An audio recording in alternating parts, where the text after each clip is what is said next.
everybody who came in there gave you a like. So if everybody loved him. Hundreds of people would be by the courthouse, and he, put up his finger to the government, and that's it. This man is dying, and you still have him in solitary confinement. He was tied, his feet to the bed, and his hands were tied to the bed.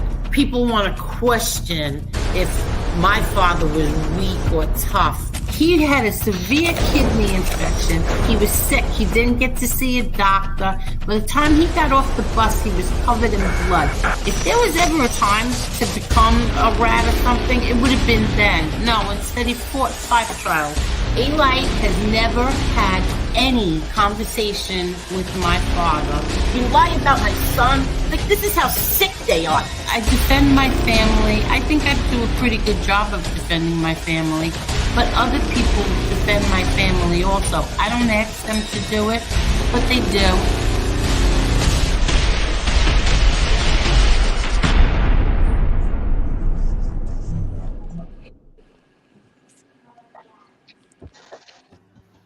Hi, everybody. Hi, everyone.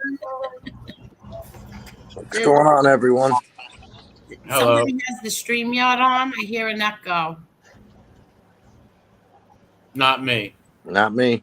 Is it me? I don't know. You have YouTube on? No. Okay. Do I you, clicked off of Devon? it. No, I clicked off of it. Okay, very good. Hi, everyone. Little Devon Divirgilio is here with us. He plays William DeMayo's character Benny as a child. And then John Minucci is here, MRE is here, and of course Marla. Hello. And MRE is gonna say hi to everyone because he's the fastest. Hey, Gianni Catalano, what's going on, my friend? Cuban B, Jane, Claudio Perry, Mick Vicker, what's going on? A great night with the guest that night. Pasquale Tetti, how you doing? Jason, what's going on? Joey Caruso, Joey Karate, Claudio Perry, great music channel. Angelo with the cool hat. Krumel, what's going on, my friend? The Netherlands. Steel City, Gravesend Zip, what's going on? Jane, Mob Tours Philly, how you doing? Minnie Mucha, how's it going, my brother? Jane, Jared, what's up, Jared Patterson? How's it going? Let's see who else is in here. Cuban B, Krumel, Gianni. Yep.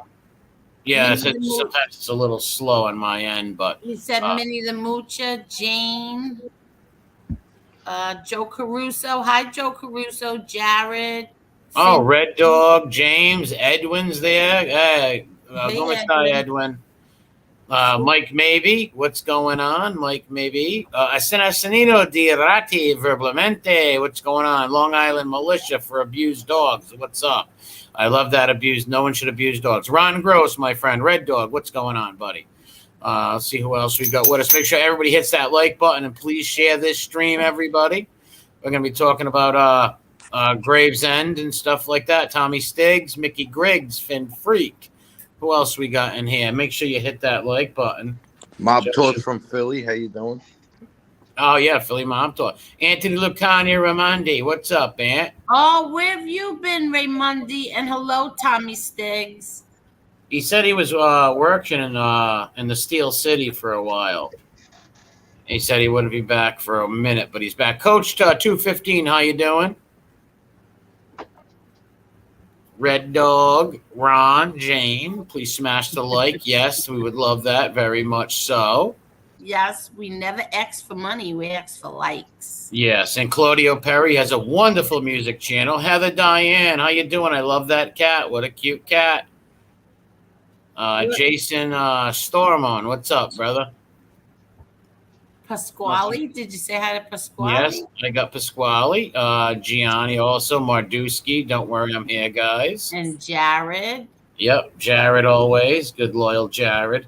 And Gravesend Zip, you said you wanted to come on, so you let us know. But you wanted to come on and talk about Gravesend, I think. Hello, Nitro. Hey, Nitro, we shared your channel, Nitro. Oh, Joey Karate, thank you for the super sticker. Ian, what's up? Ian helps. Helps sleep, helps. What's going on? I can't read. I was dropping. I was young. Don't hold it against me, please. Mike, maybe. What's up? Mary first been ever to say my name right. Yes. What's up? Nitro, by the way, she has a great channel. I just subscribed to it, and Me she too. does poetry, and she has a bunch of other stuff on there. It's a really good channel. Nice channel. Nitro. Yeah, I sub to Nitros as well. Shelly, how you doing? Yes, I sub to it. What's up, Tommy? I subbed to her channel also, and I shared it. See, I didn't even know Nitro. I didn't even sub. Get down. Well, we'll be sharing it, and one day this week I'm going to hold a stream and share all my buddies' channels and stuff. Well, that's what I wanted to talk about also today with what we pushed back. I saw the new video that he put out. I wanted to talk about that, but right now we have Devon Divirgilio, and he plays Benny. Like I said, what's the last name? Benny Benny. I don't remember. I think it was. I just called it Benny Z. Benny Z. Yeah, he plays Benny Z as a child. And so, tell us now, what's changed since the last time you were here, Devon? We're filming on Monday. Actually, I'm gonna go back to the film set and shoot another episode. Yeah, see, that's nice. We told you you'd go back again. Yeah. Congrats. That's awesome. So you'll be filming another scene, right, on Monday? Yeah, we're going to the same spot. Okay, don't tell anybody. What's up, Co-Train?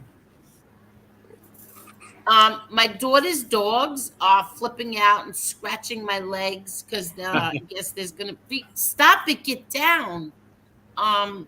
There's gonna be a storm, so that's what they. Pasquale. What's going on, Pasquale? Angel, that's Pasquale. He's in Gravesend too. Where's Pasquale? Here, right here. Pasquale Tetti, yep. Yeah, Pasquale Tetti. And who's Pasquale playing? Yeah, he was down in Philly with us too. He came on that live. Pasquale, let's drop the link. Come on. Drop the link for Pasquale. He'll come on. Okay. What's up, Yanks? What's going on, Tara? Who else? Mini Mucha. What's up, brother? Oh, you, Chris, Trock is here. Oh, what's up, Trock? Hey. You're not that late. We're just saying hello to everybody. Pasquale, click the link and then you could join us. Yeah, if you want, you can join us. Cut it out. She think that my daughter's dog thinks she's home and she's downstairs. Yeah, we have a Devon is 12 years old, so everybody be a little nice. Devon's only a child. You got a chance. Look at the comment section for, the private chat. Oh, yeah. Okay. Hold on.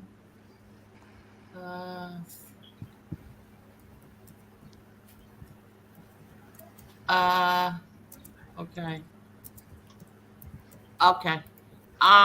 Oops. Okay. I get it. What was I just going to say now? I lost everything because my daughter's dog. The dogs. Flipping out. Yeah, she's flipping out. Oh, look at this. You were speaking about Devon? Thank you, Red Dog. I've been told some proceeds will go to helping animals, the ones I love, not the YouTube animals. Thank you very much. Thank you very much. She's not home. Stop it. Thank you very much, Red Dog. What's up, Lulan? Yeah, this is a Gravesend special here we're going to do. Yeah. We talk about the show and stuff like that. So, and we got to actually have an actor from there on, so which is pretty cool. Thank you so much, Red Dog. You got to stop. Yeah, thanks, Red Dog. That was kind. Thank you very kindly. Yes. So now, MRE, you finished watching. Tell us what your thoughts are. Yes, I watched the Gravesend. I watched the first 2 episodes last week, and then the other night I watched the final 2. And like I said, I went into it thinking I was not going to like it, and I actually really liked it a lot. I really liked it a lot. I thought the guy, the lead character, was great. Talking to St. Anthony, I like how they put the names up with people to show you who people are and give you an idea what's going on. I like how they also switched the names up from the families and all that. I thought it had good storylines. I enjoyed the characters. I really enjoyed Borello's kid in it. I thought he did very well, that character, and I hope he comes back for the next season. That was pretty interesting. I thought it was really good. I enjoyed it. I really did. In that first season, they had the boxer Paulie Malignaggi on. He was the one who got. Well, I don't want to ruin it if anybody didn't see it, but he's got a lot of good characters coming on. Yeah, it was good, man. I was surprised. Like I said, I thought it was going to be like, not. And I watched it, and I liked the storyline. I liked all the different actors in it. I even liked the guy Benny's girlfriend. I thought she was absolutely gorgeous, and she played the perfect part of the '80s girl with the high hair and all that, and how she moved away and then came back and all that stuff. I thought it was really. There was some awesome parts in there, like with the burger and stuff. I just thought it was really good and good writing also.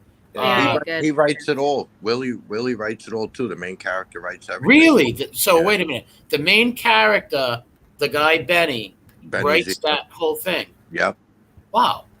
Amazing. Yeah. He writes everything, and then like in this new season, he even gives leeway to like the new actors, which is nice. Like with Chaz, if Chaz is sitting there with Leo Rossi, and they're reading the script or whatever, it doesn't come out right sometimes, so he gives them the freedom to say what they want, like in their tone, in their action. It's a great set. It really is, to be on set, and there's no yelling, there's no fight, and everything like rolls smooth. It's great. Yes, but there's so many characters. There's so many characters that he got on. It's like I almost forget who's on it. Like even Joe D'Onofrio's in it. He was in the Bronx Tale. Yes, so many guys that I've seen, like even in the from The Sopranos, from all different movies. It was a real great cast, and I really enjoyed it. And after I watched the first 4 episodes, I was like, give me this. I wanted to watch the second season immediately. Yeah, I was hooked as a fan. The second season, that there's going to be about 7-8 episodes, and they're going to be a lot longer. Awesome. Yeah. Good. Good. Yeah, because you need more. After watching the 4, it's like, give me more. It was a tease, yes. It was. Yes. It was, and they leave you on that cliffhanger, so you want to know what happens and how he survives. I don't want to give away too much, but yeah, that's what I've been waiting for, to see how he survives. Pasquale said he would like to join, but he's got bad weather there in PA, so his Wi-Fi's in and out. No problem, Pasquale. We'll talk. Yeah, and the set was very nice. They were like family. They treated us very good. They were just like family. They were so close to us, and they were very nice. Well, I'll tell you a story how I met Devon. Willie called me up. He needed my kids for a scene. They were doing a 1960s scene and a 1980s scene. So I show up on set, and that's where I met Devon. And then we started talking, and it's like me and him and his mom and his whole family. It's like we're family. Everyone gets along. It's beautiful. There's such good people involved in this. Devon, how is your mom doing? She's doing good. Yeah. Same old. I didn't hear. What'd you say? Same old. Same old? Yeah, mom's the same old. So Devon, the scene, was it a long scene you were in the first time? I'd say about like 15-minute clip. Okay.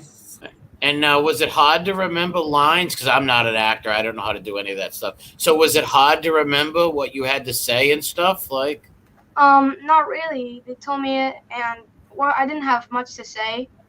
I forgot who it was, but he was my dad on the set acting, and he had most of the lines. And sometimes I forget a line, but they were good with it, and they were just like, okay, we could redo that.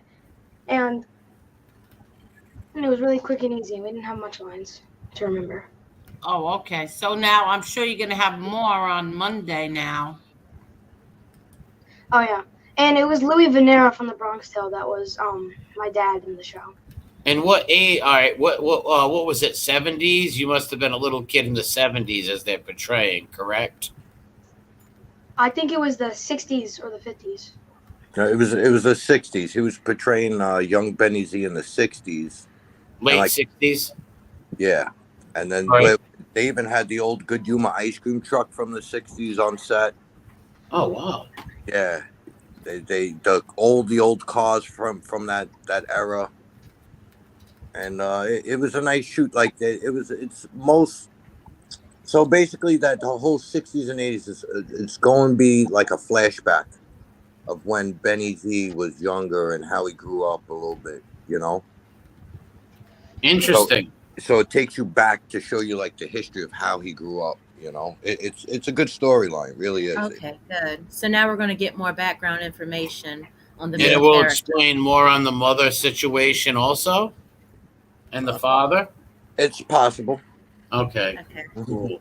Yeah, and with the ice cream truck, they gave me a strawberry eclair from one of the scenes, and I ate it, and I had to eat it, and I didn't tell them how much I hated strawberry, so after the scene, I ran to the garbage can and spit it.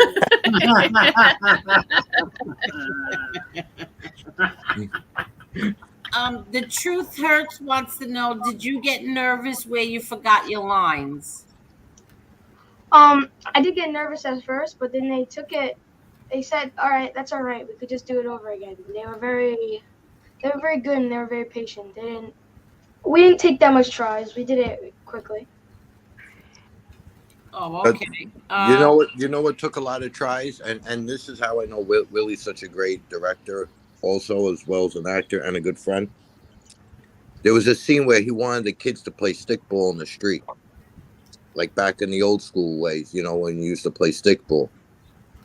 And the young kids today have no clue what stickball is. No.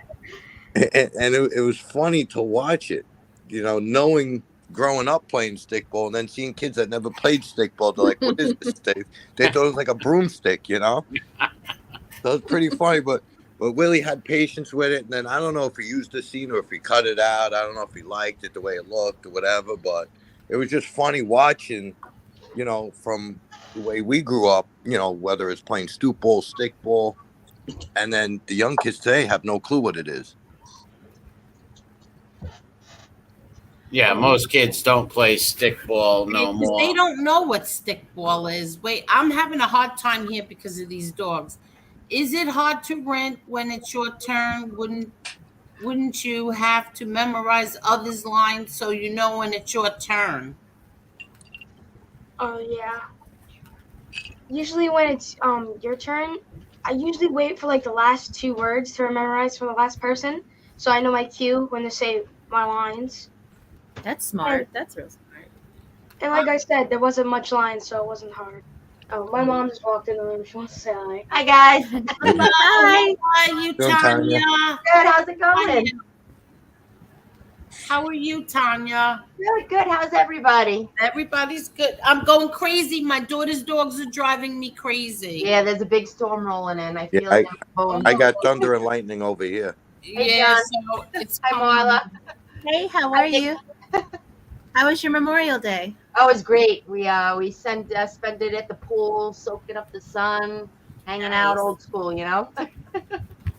Oh, very good. So now, wait, did Devon get his lines already for Monday?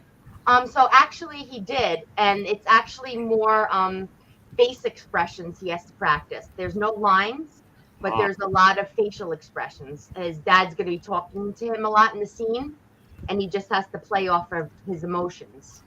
Oh, okay. Yeah. Actually, sometimes that might even be harder. I was just going to say, does he have to cry? No, thank God. Okay, all right. Give him an onion. I tell him he can't have any pasta, then I'll cry. So now, MRE. So you thought that the ending scene was good, you said?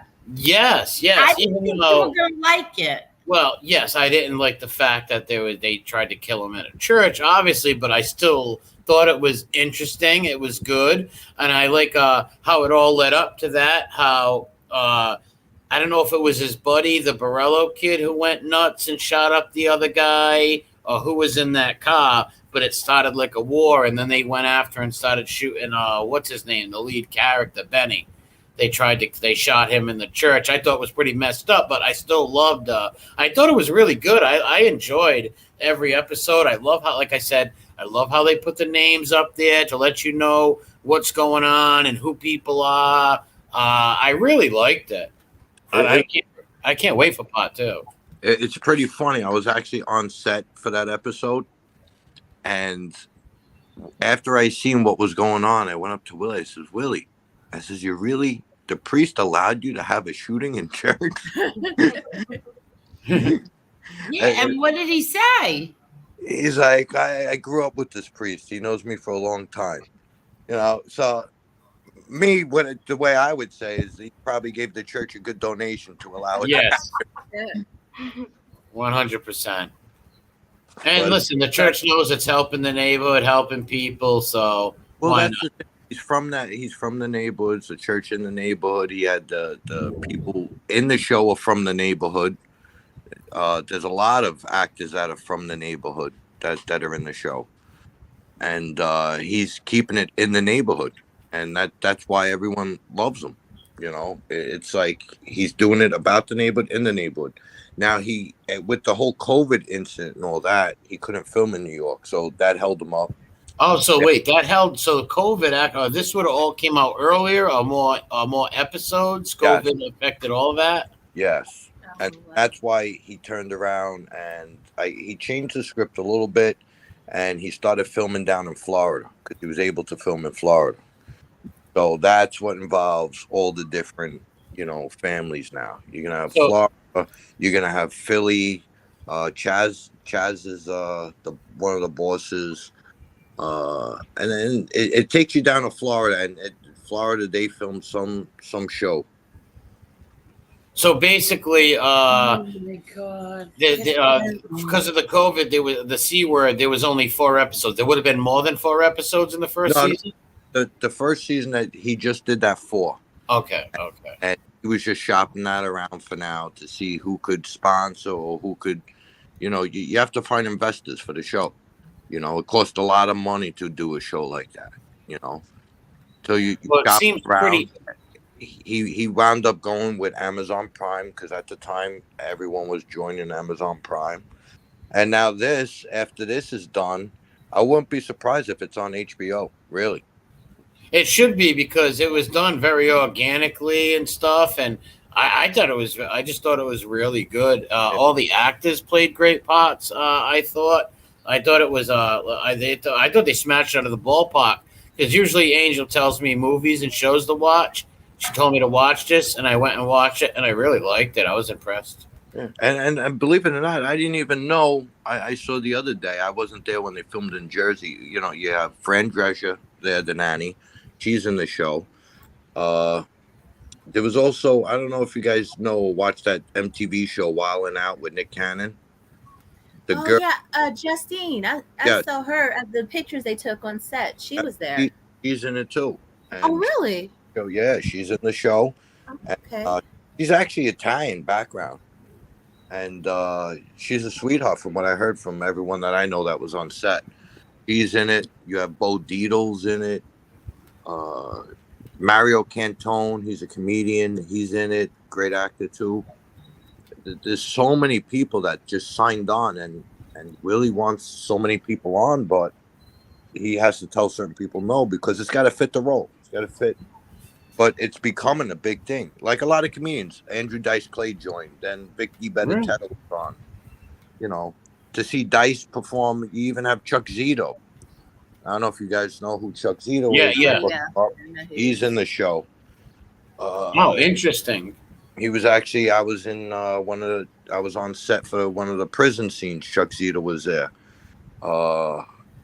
Well, he played a great part in Oz as a wise guy in Oz. Yeah. Yes. So you have a lot of good people. It's also Sophia Millions is her name, right? Sophia. Yes. Yeah. Yeah. Is it true that Chaz Palminteri, his daughter, joined the cast? Yeah, or she's on it too. Yeah. Oh, okay. She joined. Vincent Pastore joined. You know who joined also, who I really like and haven't seen her in anything in a little bit of a while, but I like Gina Gershon, and she's in it. She plays Chaz Palminteri's wife. Yeah. Do you know who she is? Actor Gina Gershon. Sounds familiar. She was in a lot of movies and shows. I like her. Let me see if I can find her. You two talk. I mean, you talk.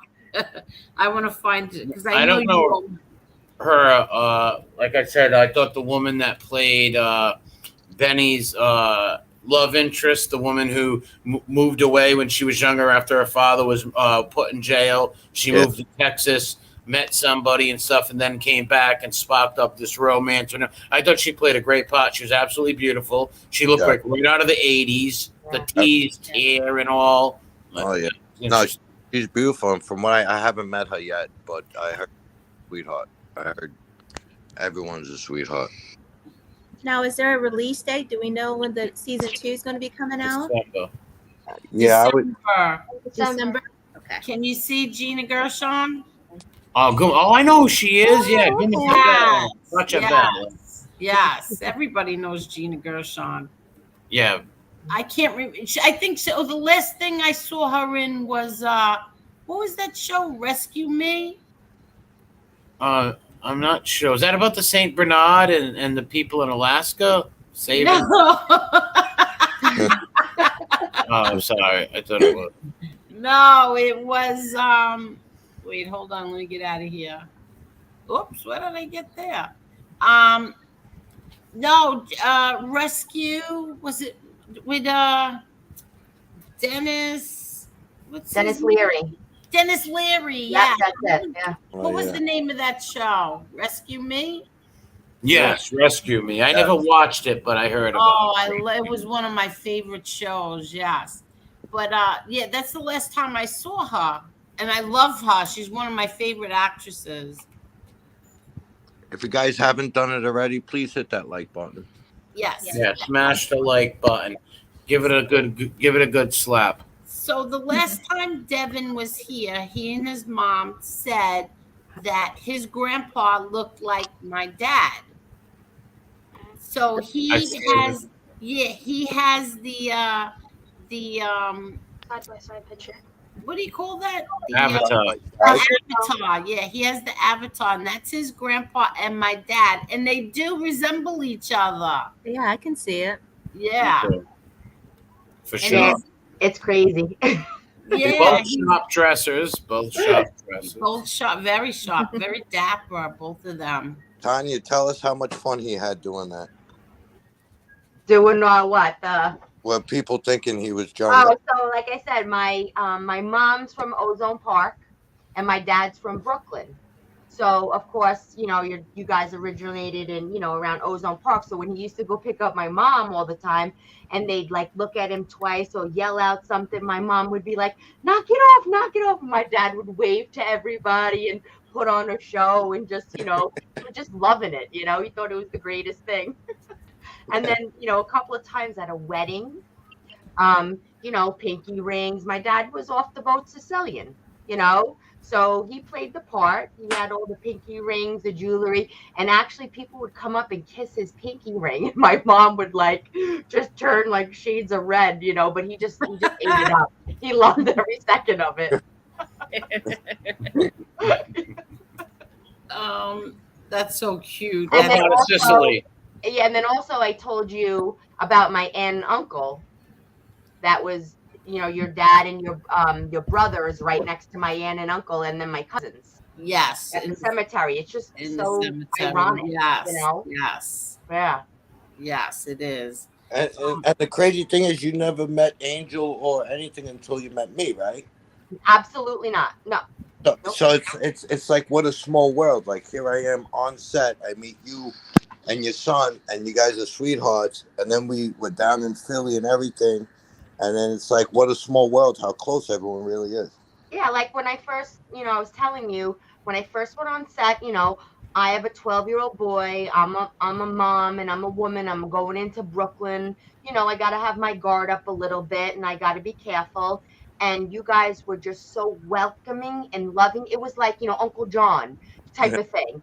But, you still always have to have your guard up. And when I went back home, right, and they were like, how was it? My husband and my mom, I said, it felt like I was like with our family.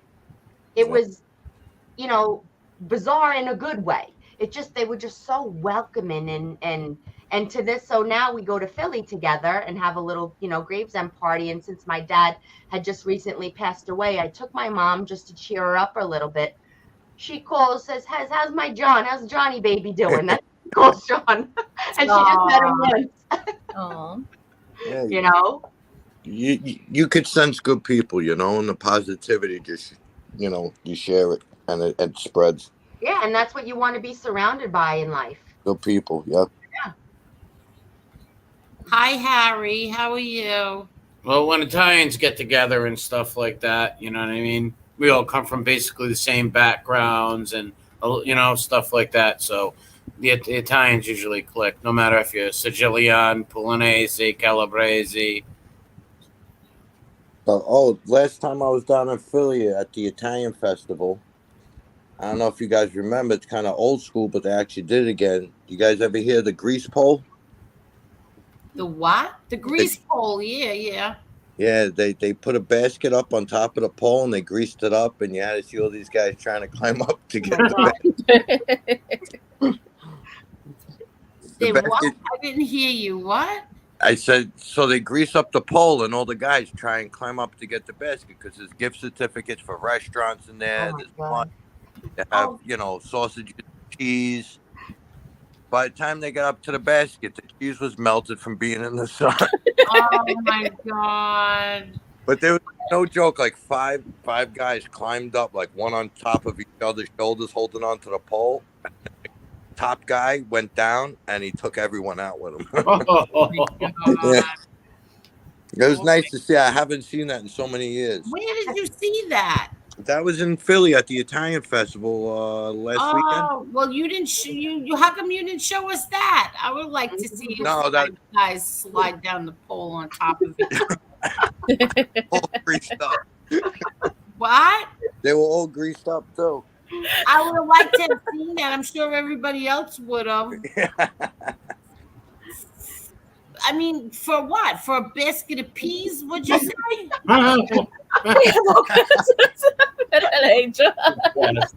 Oh, there was gift certificates to restaurants. There was dried sausage. There was cheese. Oh, cheese! I thought you said peas. I was like, what is a biscuit of peas? Jolly Green Giant. Chicky said he used to be at the bottom. The grease pole. So did anybody win the basket? No, they didn't. They couldn't get up. They tried. Chicky's right. You try and have the strong guys on the bottom and have the little guys climb up to try and get up there. But they didn't make it. They didn't do it. So what happened? They just took the basket down, and that was it. Are you kidding? Why didn't they just raffle it? Is that like a gimmick so nobody gets it? No, they gave it away, the gift certificates. Oh, okay. Different people, they just threw it away. Yeah, who gets this, who gets that. They threw it out in the audience. But it's pretty funny to watch. Oh, I'm sure. I can imagine. I would love to have seen that. I can't believe you didn't film that. You filmed everything else except for that. And it's funny because it's a small world. I ran into so many people that I knew back in Queens.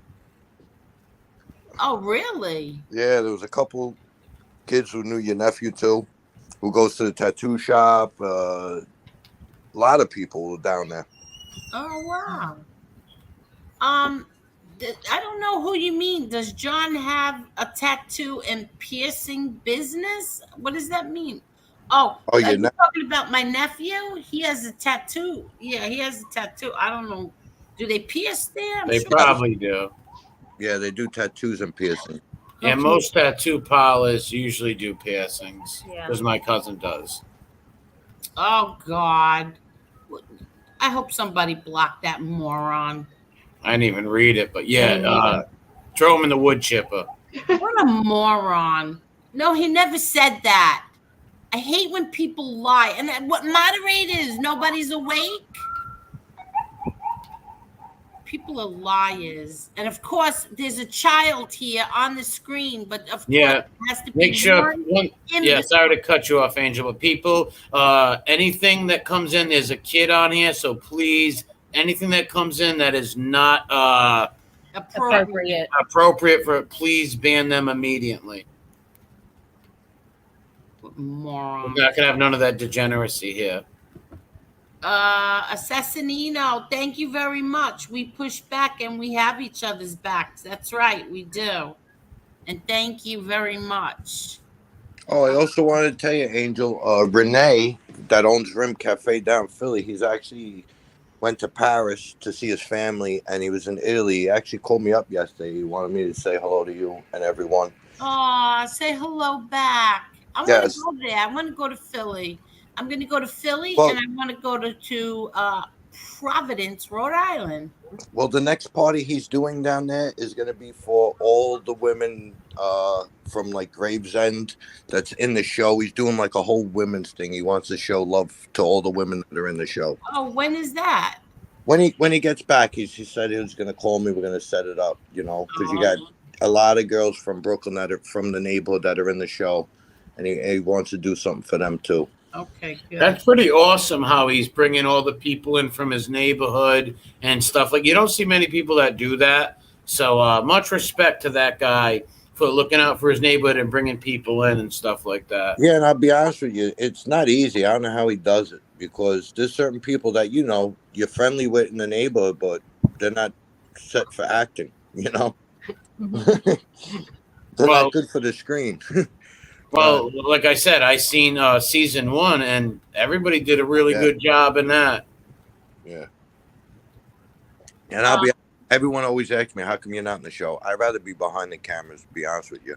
I think it's more interesting watching how it's put together and the process than actually being in front of the camera. Yeah, I loved it. I loved when I watched that. And John, I love movies and stuff, but I could never be in front of a camera or an actor. That's something I could not want. I would never want to do or could do. But I love watching the stuff is amazing, but that's it for me. Yeah, he constantly asks. He goes, come on, you want to be in this scene? I'm like, well, if you need me, I'll do it. But if not, I'd rather be behind the camera. He goes, okay. But he always asks. I'm sorry, go ahead. Yeah. No, that's it.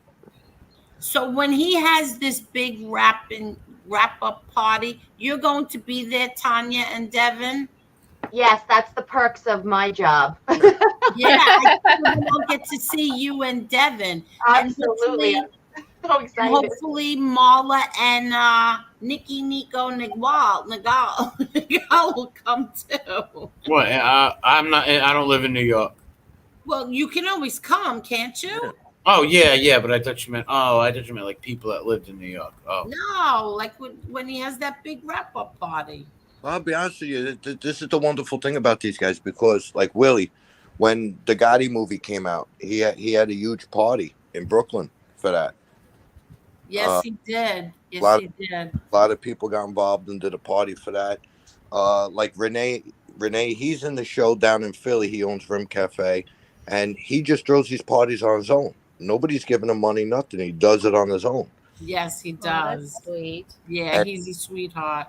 Yeah, so all these people do things just, you know, to support each other. It's nobody looks at each other like, oh, you're doing better than me, I'm not going to support you. They all want to see everyone do better than themselves, you know, and that's the good thing. Instead of being jealous and envious of somebody, you're happy for them and you want to help people. Right. Yeah, 100%. I mean, So there's definitely going to be a big party. I believe one of the I'm pretty sure he's going to film it from what he was telling me, but he's going to have like this giant block party, fireworks, everything. It's going to be like the old school days, shutting down the block, fireworks, whole block party, and I'm pretty sure he's going to film a couple shots from that party. And then there's definitely going to be another party, rapper party, and then I guarantee Renee's going to throw a party down in Philly. So there's definitely going to be a lot of parties once this is all wrapped up. How far are you from Philly, MRE? Well, let's see. I got to go through Connecticut, New York, and then I hit Philly. Oh, so it's not close to you. Maybe like 6 hours, 7 hours, 6 hours, 5 hours, something like that. Angel. Yes, Devon. Someone donated $20. Oh, yeah. Oh, did they? That's so nice. But I mean, thank you very kindly for the donation. yes, thank you. But Joe Devon, Caruso. Joe Devon, Caruso, yeah. Somebody's asking to see if I could single out your avatar so they could see, and I can't. I don't know how to do that. Oh, I don't know how to do that either. Yeah, they want to see they want to see it up close. But a few people are saying yes, they look a lot alike. Yeah, there are similarities, definitely. Yeah. Even I have a full body one, even the body, everything. Like, can you send the picture to Angel? Maybe she could put it up if she wants. Hi, Damien. Yeah. I don't know. I wouldn't be able to put it up right now if she sent it to me. All right. Yeah, I don't. If she sent that to me, I wouldn't be able to put it up right now. I don't know how. I don't know how to send it. Yeah, exactly. So, hi, Damien. Hey, Damien. What's up, Damien? Oh, who's missing? John Minucci. Oh, John, you left? All right. Okay, now you can see it better since one left. Let me take the comment off. Can you see it better? Yeah. That's better, yeah. A lot of similarities, yeah. Yeah. Even the shape of the head and the fit. Oh my- Yeah, wow, Oh, real. yeah. And they're built too, like in their Yeah, built. I have a Yeah, full body definitely. picture. Maybe I'll change it the next time to one, and it is absolutely insane. Wow. John said he got dropped, so Yeah. you might have to drop the link for John Oh, again. okay, sure.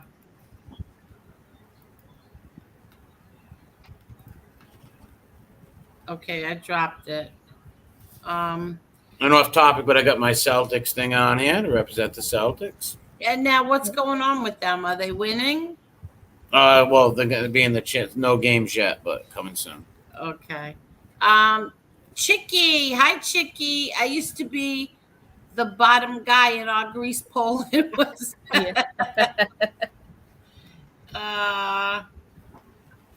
Let's see. Oh, Damien's here. Chicky's here.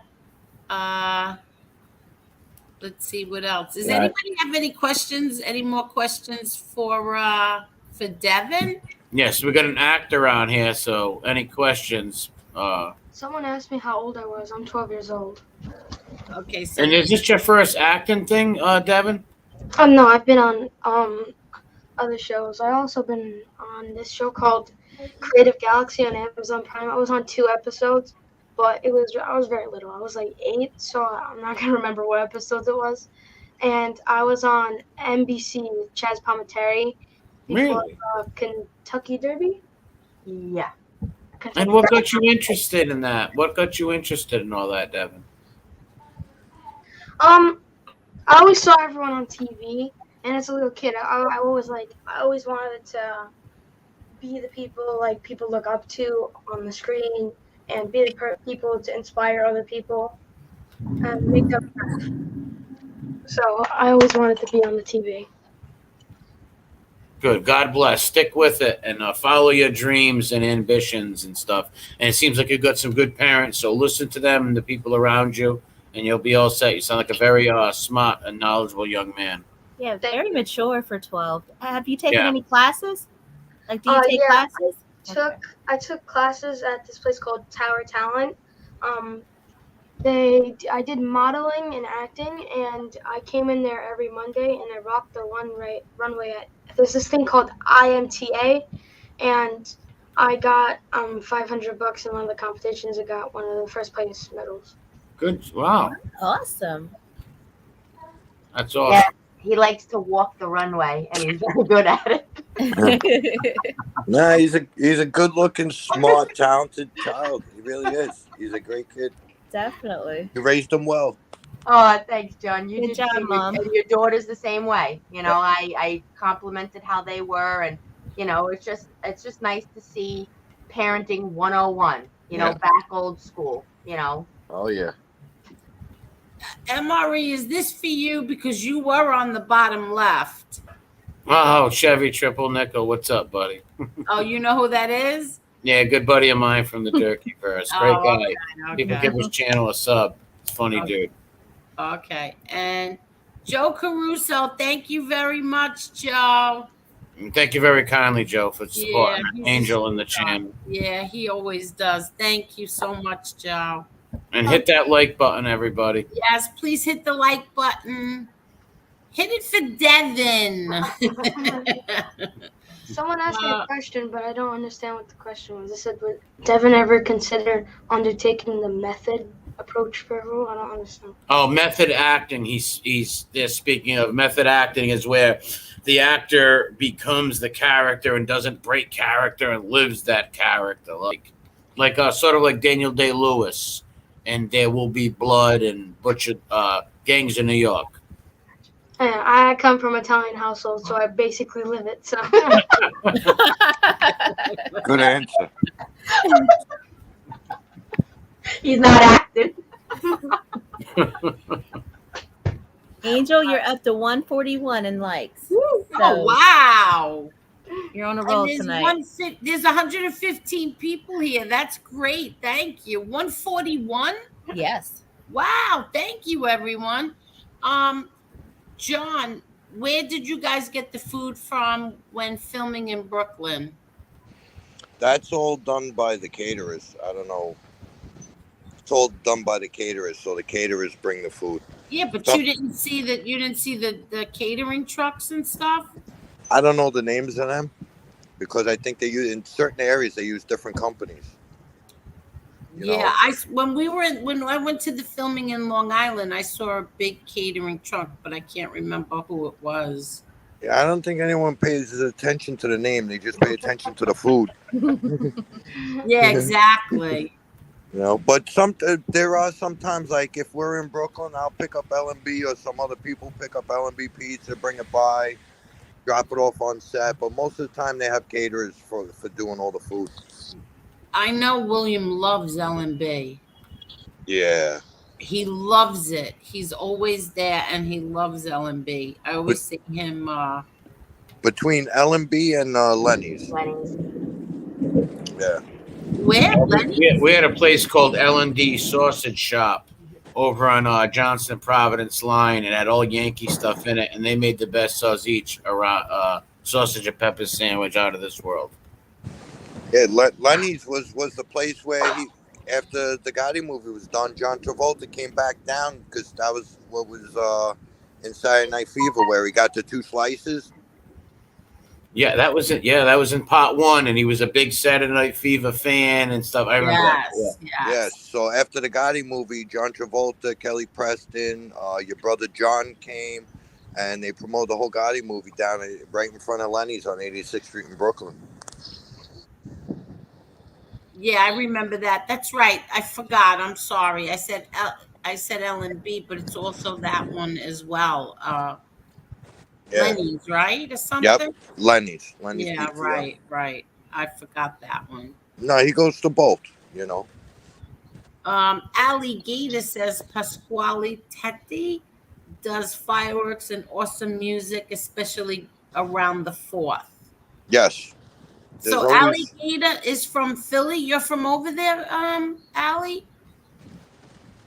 I think that's such a cute name, Alligator. I know, right? Pasquale is a gentleman. He really is. Always does a big 4th of July party with Willie.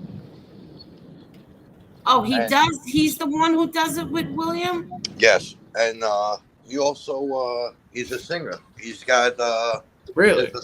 There's a song called I'm a Brooklyn Man that he did with his group. If Pasquale's still on here, I know he had bad service. He messaged me saying he had bad service because of the weather. John, where could we find that? On YouTube, maybe? Yeah, he's on YouTube. And somebody's gonna find. If you wish he was here, he could drop his link so we could sub to his channel. I'm not sure if he has it. Yeah, he does because he posted it. He's got links for his songs. He does a lot of Italian songs. Really? Yeah. All right. So, Angel, maybe tomorrow or something, if you can get his link and post it on your community tab, that'd be great. Yeah. If I don't see him in here anymore.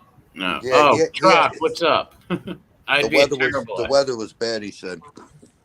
Oh, okay. It was thundering and lightning. He said he's in Pennsylvania, I believe.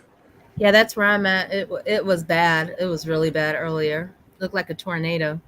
Where? No, I wouldn't. I'm not an actor. I wouldn't know how, and it's just not. It doesn't interest me at all. I like watching movies and stuff like that, but I have no. I could never do anything like that. But God bless everybody who can. Yeah, but you're really funny and you're good at what you do. Yeah, but I wouldn't. It's just not. No. He could do stand up. No, I don't think I could do stand up. I could stand up. He could throw tomatoes at me and throw things at me. You know what I mean? But that's about it. I have a question for Devon. What do you like the most about acting? The people I meet. Definitely the people in the career that help me in my business, especially my mom. She's my new agent. Oh. So your mom is your agent? Well, he had an agent, and I just didn't like. I still want him. I don't want him to homeschool him. I still want him to go to school, and I want him to be a regular kid. But in this industry, he's money for the agents. So if I turn down a gig or something, it's kind of looks bad on my part. And so I just felt he was missing too much school. And school's important still. He's only, he started when he was 9.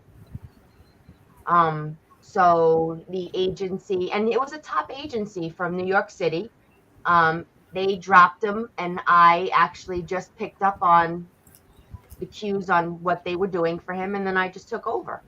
Nice. God bless you. Yeah.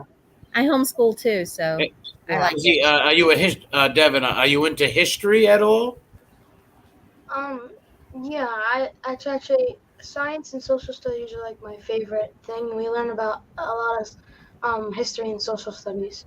Do you mind me asking you, what are you learning in social studies right now? Rome. I'm learning about ancient Rome. Oh, Rome. Oh, yes. Oh, I love the Roman Empire. Yeah. Do you know what era? The Republic or the Empire during Caesar or after? Do you know that? No, I don't know that. I'm actually studying on Sicily right now. I got to pick which one I wanted to do. I had to pick a place in Italy to do a project for, and I picked Sicily. Well, nice. You could talk about maybe how Pompey Magnus' sons kept the Civil War going and took over Sicily as a pirate island for a few years until Augustus had to quell that uprising. But I'll stop with my history talk. That's impressive.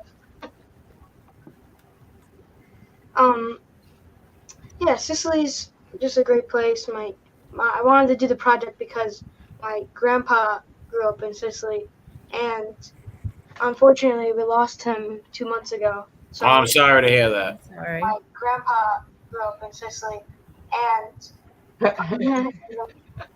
Someone has like a playback. yeah, we can hear echo. But I wanted to do Sicily for him just so I can remember him and do a project, and I wanted to learn all about it and where he grew up and all that. Yes, always honor.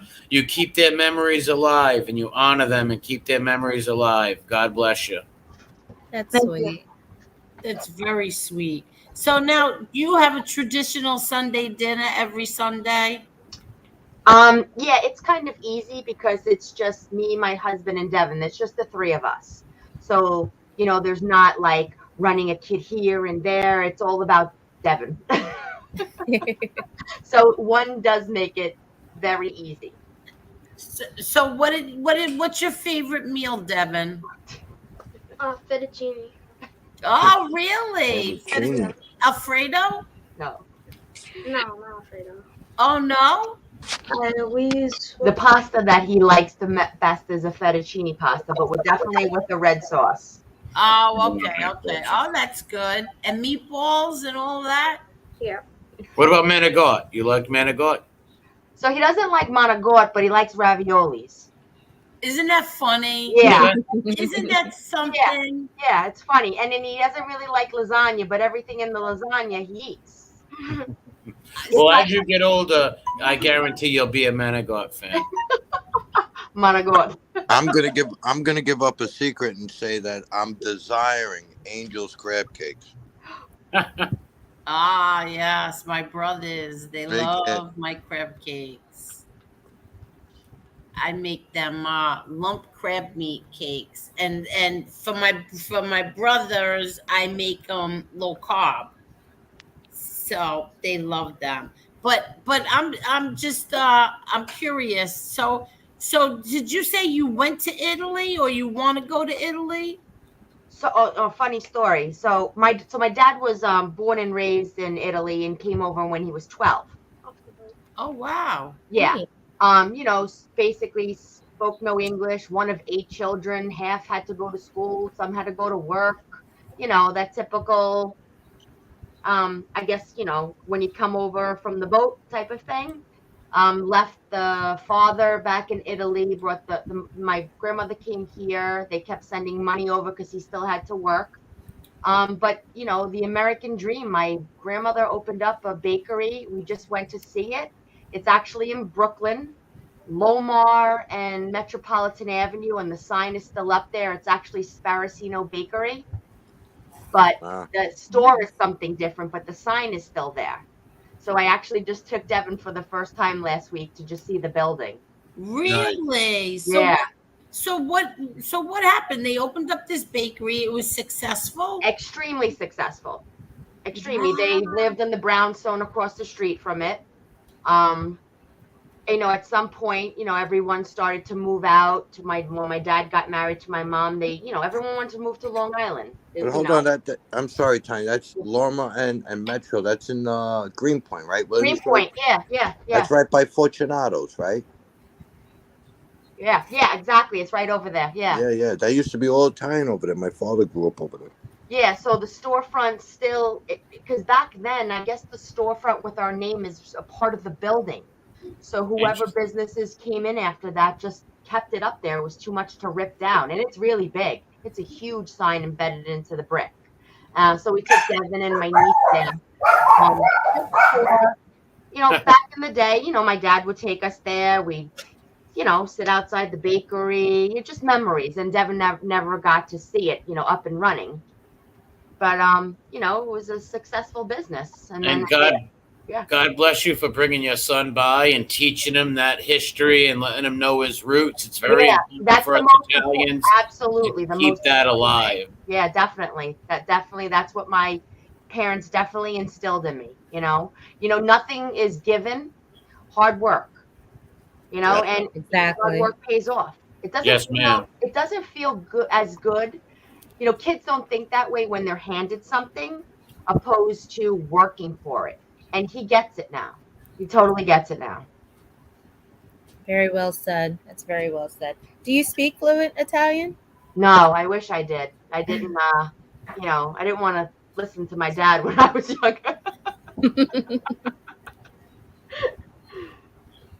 But and the other Italians on here, what part of Italy? My people are from Pianiforgia, Pugliese. John, what about you? I'm from Sicily. Oh, so we got the 2 Sicilians and Angel. You're Neapolitan, right? Yeah. Yeah, but I have to look it up where. Well, Naples. Yeah, that's my father, but my mother. Oh, okay. Yeah, my mother's is. I snapped it. Hold on. So we are half Sicilian. We are half Sicilian and half Napolitan. And I just don't know how my parents were married for 58 years. It's like a war in the house. There was a war zone. Was it really? Oh my God. Forget it. My mother my father's mother didn't like my mother's mother. You know, the typical. Well, see, people don't realize Italy wasn't unified to the 1800s, so many Italians identify with their city-states and their regions. So many Italians identify with their region, so there are some biases towards other regions in Italy and stuff like that. But when it comes down to it, all the Italians got each other's backs when it comes to everything else. Yeah, and then also, it stems from what part of Brooklyn you're from or what part of Queens you're from. You know, it still has that little bit of my mom was known as, you know, she was from Ozone Park, and, you know, she was a little like hoity-toity type of raised, you know, where, you know, Brooklyn was a little different. Yeah. Excuse me, what does hoity-toity mean? Like, you know, like Uppity? Uppity, yeah, a little more classier than Prim and girls, prim and proper. Yes, yes. I'm trying to say the right way to say it. So sort of like us peasants in Apulia. Yeah. So my mom's family is from Pignatoro, which is a town between Rome and Naples. And he wrote a good landmark is called Monte Cassino. Okay. Monte Cassino, yeah. So that's where my mom's my grandpa is from, and then my father was from Naples. My grandfather's from Naples. John, do you know what town in Sicily your family was from? It was I forget the name of it, but it was very close to Palermo. Okay, my dad was from. It's called Bagheria. Oh, okay. Yeah. I gotta look. My brother did the whole history. Yeah. Of it, and he traced it all the way back, and then had the family crest made and all that stuff. Oh, really? You got the crest and everything? Nice. Yeah, actually, I got it tattooed on my arm thanks to Angel's nephew. Yeah, Demiano, what's up? Yeah, Damian. My people from the region of Apulia, so Pugliese, but from the town Pani in the province Foggia. Joe Caruso is correct. Greenpoint, Williamsburg, Brooklyn is now Yuppie World. All of it. Yuppieville, even over here in Federal Hill, Providence, Yuppieville. It seems like the Yuppies always take over. Over here, they call it hipsters, I guess they call it. I don't know. Yeah, they call them hipsters, Yuppies, hipsters, same thing. Yeah, on Long Island, we call them bougie. Because it's true. In Williamsburg, there's a restaurant that my cousin owns, and actually before that restaurant, Angel, your father used to eat at his restaurant in Long Island City before he closed that. It was called Prudenti's. Why is that so familiar? It was actually in your brother's book. Oh, all right. That's why it sounds familiar. And then he closed that up, and he opened up a restaurant/catering hall in Brooklyn. And it used to be all factories over there. They had the Domino Sugar Factory in that area. And it's actually, they shut down all the factories, and they're building all these high-rises, and all these, I guess you call hipsters, moved in. Yeah, that's what they did over here. Although, because in Providence, we had more manufacturer mills than any other state. We were the smallest state, but all these mills now are being turned into apartments for yuppies and hipsters. I also want to say hello to Angela Scarecrow. She changed her name. I didn't notice that. So I want to say hello to Angela. Yeah, that's because I always call her Scarecrow. I love Angela. She's a doll, sweetheart. Angela is the best. They should sub to her channel. Yeah, I was going to say she has a channel now. Right. Angela has a channel. You could drop your own channel, Ange. She has a channel? Yeah, she does. She has a channel now. I got to get on that. Yeah, she's going to stop putting up videos and stuff, and hopefully she's going to become a We Push Back member. Oh, Angela. Yes, Angela is a sweetheart. Yeah, and the past week she was making me jealous. I'm not going to say why, but she knows. She was making you jealous? Yeah. Why? Her post where she was. Where she put the yes, she made everybody jealous with those posts. Hi, Michael. I hope she was in San Domingue. She was in San Domingue, right? I thought it was Dominican Republic. Yeah, San Domingue. Okay. Yeah. Yeah, I'm not good with that. I went to Sicily for 15 days. Wow. And I never saw so many beaches in my whole life, and we hit one every day. Wow. I never saw that many like I never saw so many beaches. Everywhere you turned, we were going to a different beach. It was beautiful. I loved it. And at that time when I went, it was like, I don't know, 13 years ago, whatever it was. They the houses on the water weren't expensive at all. I wanted to buy one so bad. Like a little villa. Yeah, on the water. Yeah, Yeah. they weren't expensive at all. Someone asked in the chat how to get into acting. I recommend starting with classes and taking on other people's advices. I recommend Tower Talent where I started. So if you do research and ask other people, they will tell you that there's a thing called Actors Access, but you have to be a what? No, you could do Actors Access. Oh yeah, Actors Access will book you gigs that you could sign up for, accept or decline, and they'll tell you everything on there. So So what do you so sign there's up a thing. So Devon doesn't have an agent. So I found this. It's called either Backstage or like Actors Access, where I submit him for auditions. Nice. And it's like interesting. it cost me like $75 for the year, and that's how I book Devon's gigs or his auditions. So I put his criteria in, his resume, and then if they feel like it fits his profile, they send me and ask me if he would like to audition for it. So it just so happened on the Gravesend audition, they were looking for a boy 10 to 12 years old who could break dance 80s style. And that's Devon's wheelhouse. Devon is an amazing dancer, but he loves hip hop and breakdancing, and he takes classes. So I submitted the videotape to Willie of him dancing, and actually I got a phone call like a from his private phone. And I really thought someone was playing a prank on me. And he says, "Your son is an amazing break dancer, but he reminds me of me, and I would love to put him in a better role, and I'd like to have him play young Benny Z." Nice. Oh, nice. So are you going to be breakdancing in the series?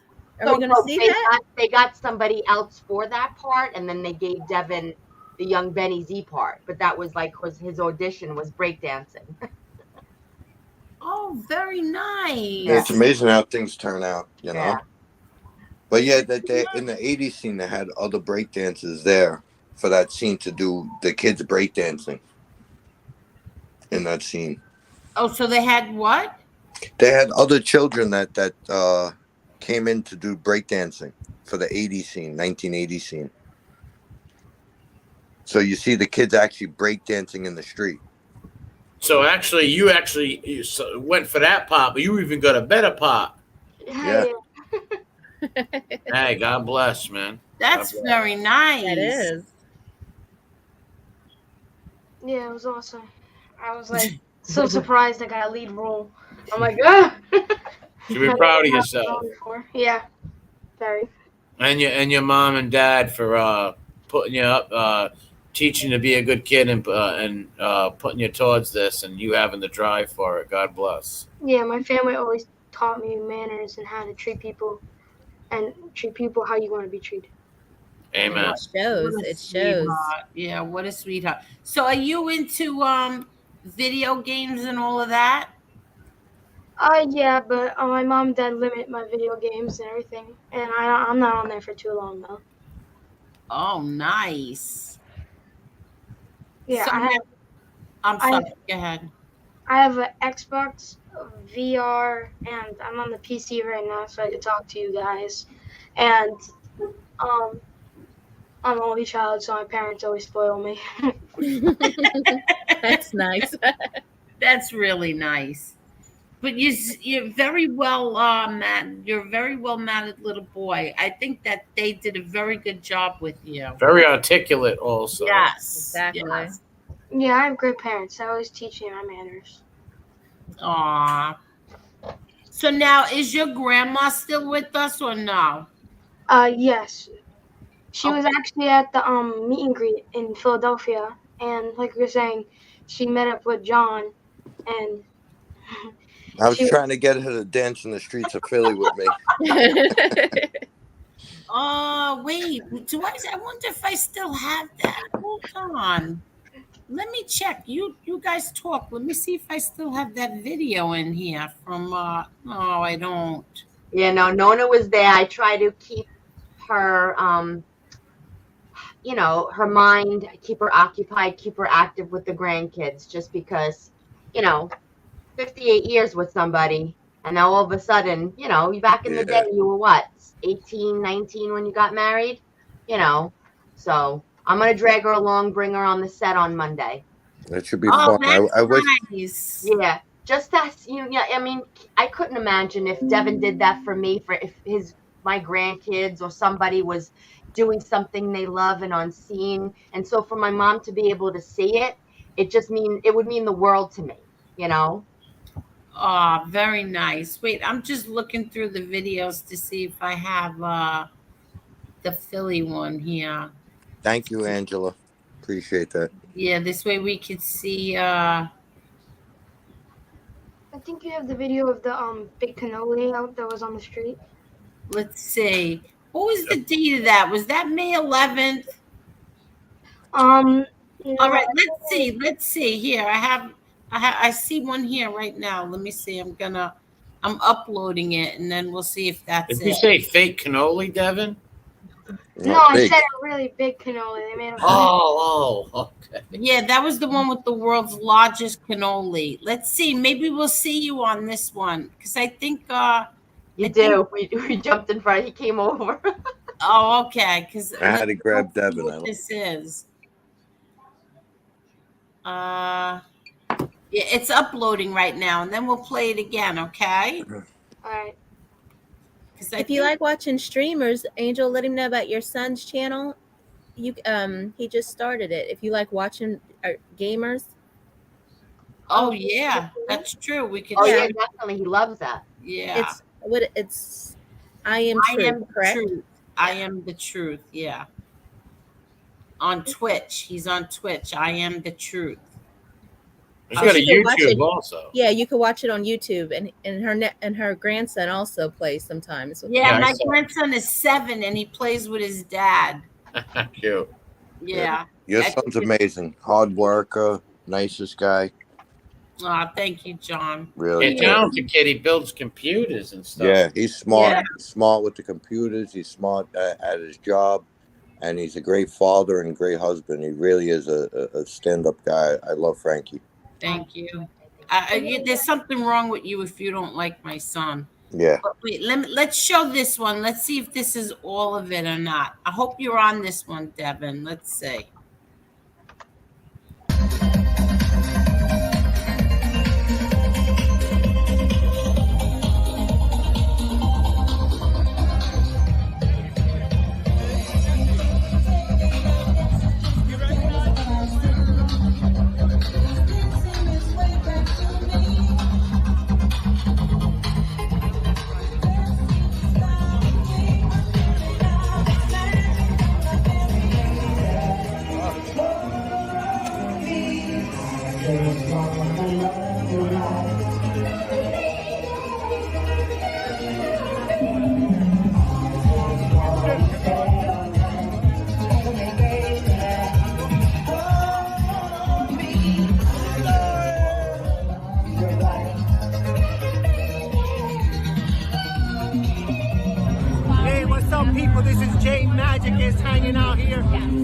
Birthday, and the people of Gravesend, I want to give a huge shout out to Angel Gotti, who she's doing her thing, and to her show. This is what we're about. We're all about familia, family. Magic is Gravesend Season 2.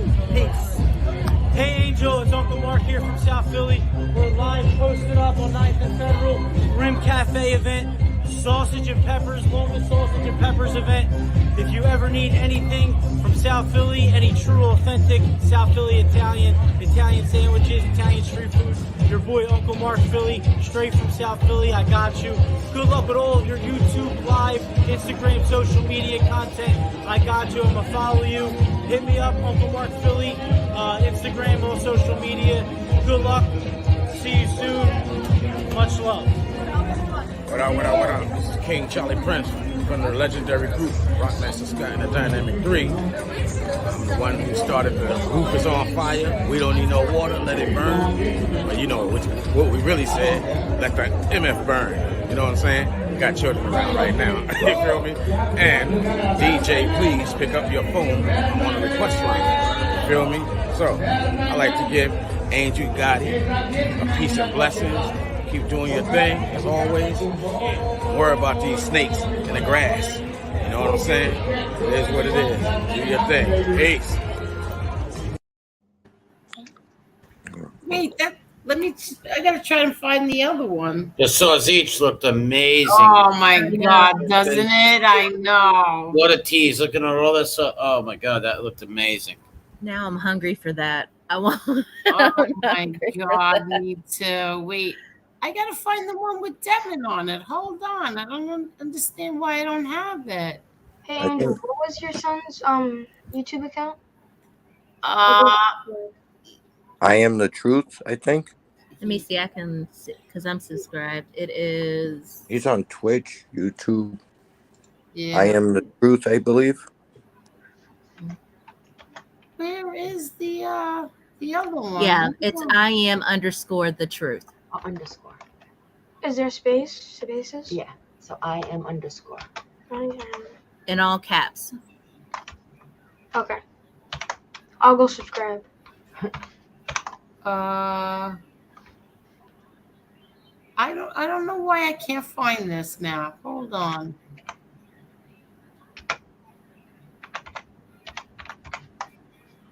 In case anybody's bored, hit that like button. Yeah. I don't know why it's not in here. I don't. That's so strange. I think it was closer to the cannoli at the very end. Yeah, it was like dark time at that point. But I had two of them.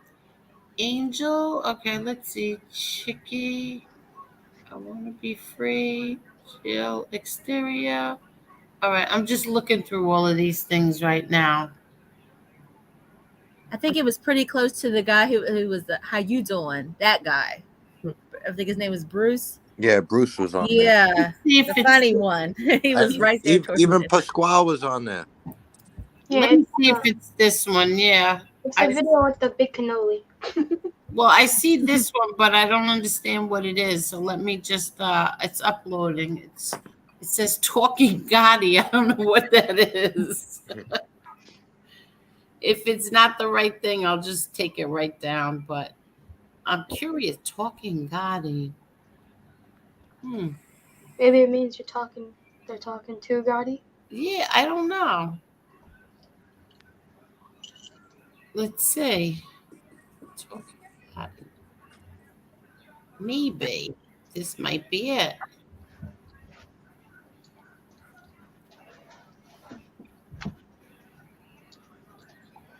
Okay, hold on. It's processing.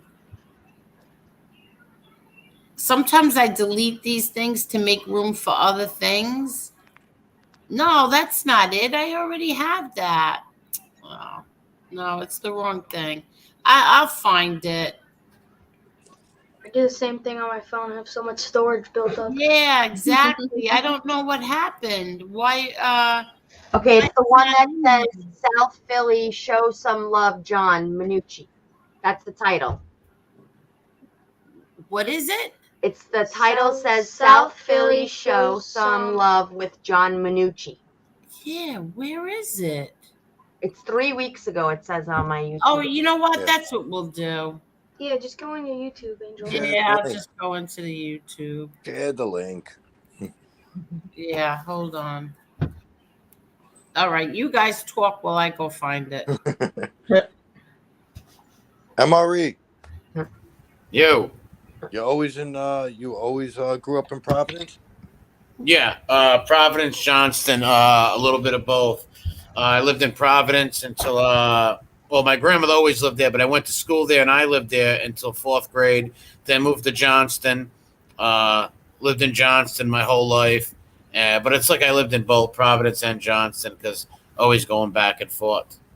Right. Is that by the convention center there? What was that? Yes. Yes. Near Federal Hill area. Right over there, Providence. Johnston's right on the line of Providence, borders Providence. I'll be honest with you. The only time I went up there was for Angel's nephew's fights. One was, I believe, Lincoln, Rhode Island. The other one was at the Twin Rivers Casino. All right, yeah. Lincoln's a little up the ways a little, but I could go up North Providence, Middle Spring Ave, bang a left, and I'm right over there. Yeah, nice area. Yeah. Good area, for sure. Very nice. I never really go up north. I always the one to go south. So. Okay, I found it. Let's see. Hold on. I'm trying to, so we don't show it all over again. I'm showing, trying to get little Devon. Hold on. South Philly show. This is the cannoli part. You're so funny. Hold on. Okay, let's see. Can you see it? How are you? Pretty good. Everybody's dying. Good for you. That's Pasquale. Hearing my voice. Yeah. There you go. Angel, that's Pasquale Tetti. Oh, that's Pasquale? Yep. How are you, Pasquale? Monday. How's your brothers? Very good. They're good. They're both good. Thank you for asking. Good. Give them my best. I will. Thank you. Good luck to you and the family. I love you guys. Thank you so much. Yeah. So I hope I meet you one day. Yes, me too. Now, are you in Gravesend also? Thank you so much. Nice. Thank you.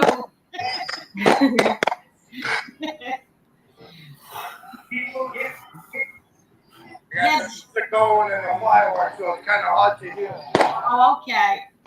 John, is he in the Gravesend also? Is Pasquale? Yes. Pasquale, you're in Gravesend, right? You're in Gravesend, right? Yeah. What character do you play? I did the ice cream scene with the little girl, season 1. Now I got more parts in season 2. I did the roller skating scene in Long Island, and I did a little part in the social club. Yeah, season 2, yeah. Very good. You did season 1 and season 2. Yeah, oh, very good. Let me get Devon. I gotta get Devon on the phone. Try to get away from that music. It's kind of hard to hear, but let me get. This is Devon. He plays young Benny. There's Devon. Hello, Devon. What a cutie. You're handsome. Cutie pie. YouTube live right now. Hi. Say hello to Hi, how are you? Tell them, make sure you subscribe. Tell them. Make sure you subscribe. And hit the like button. Hit the like button and hit the notification bell. Thank you so much, Devon. Also, make sure you watch Gravesend. Yes, of course. Watch it. Thank you, Devon. You're welcome. You're a sweetheart. Have a good night. You too. So it's kind of hard to hear with the music now, but There you go. young Benny T, which is Willie DeMayo. How cute is he? You guys all got the map of Italy written all over your face. But how cute is he? A handsome young kid, for sure. Yes, Mom's very. gonna have a when he gets older. Oh boy. But he does have blue eyes, and it's when he was born, they were like, "Oh, they're gray." No, they're blue. How did this kid get blue eyes? And I've, in the beginning, I'm like, I have no idea. But you find out if you carry a recessive gene and your husband carries a recessive gene and you have brown eyes, you could have a blue-eyed kid. Yeah, my daughter has blue eyes. Yeah. And I was like, wow. Yeah, it's crazy. I have hazel eyes. Nobody in my family has hazel eyes. Yeah. You know? So wait, I didn't even notice. So he has blue eyes, you said? Yeah, he's got blue eyes. So how does he play? Well, that's funny how you mention that. Okay, go ahead, tell the story. So we're sitting outside, and my mom gets a call from this random number, and she's like, she didn't know, because usually if you don't know if it's like a scam call, and you don't usually pick them up, right?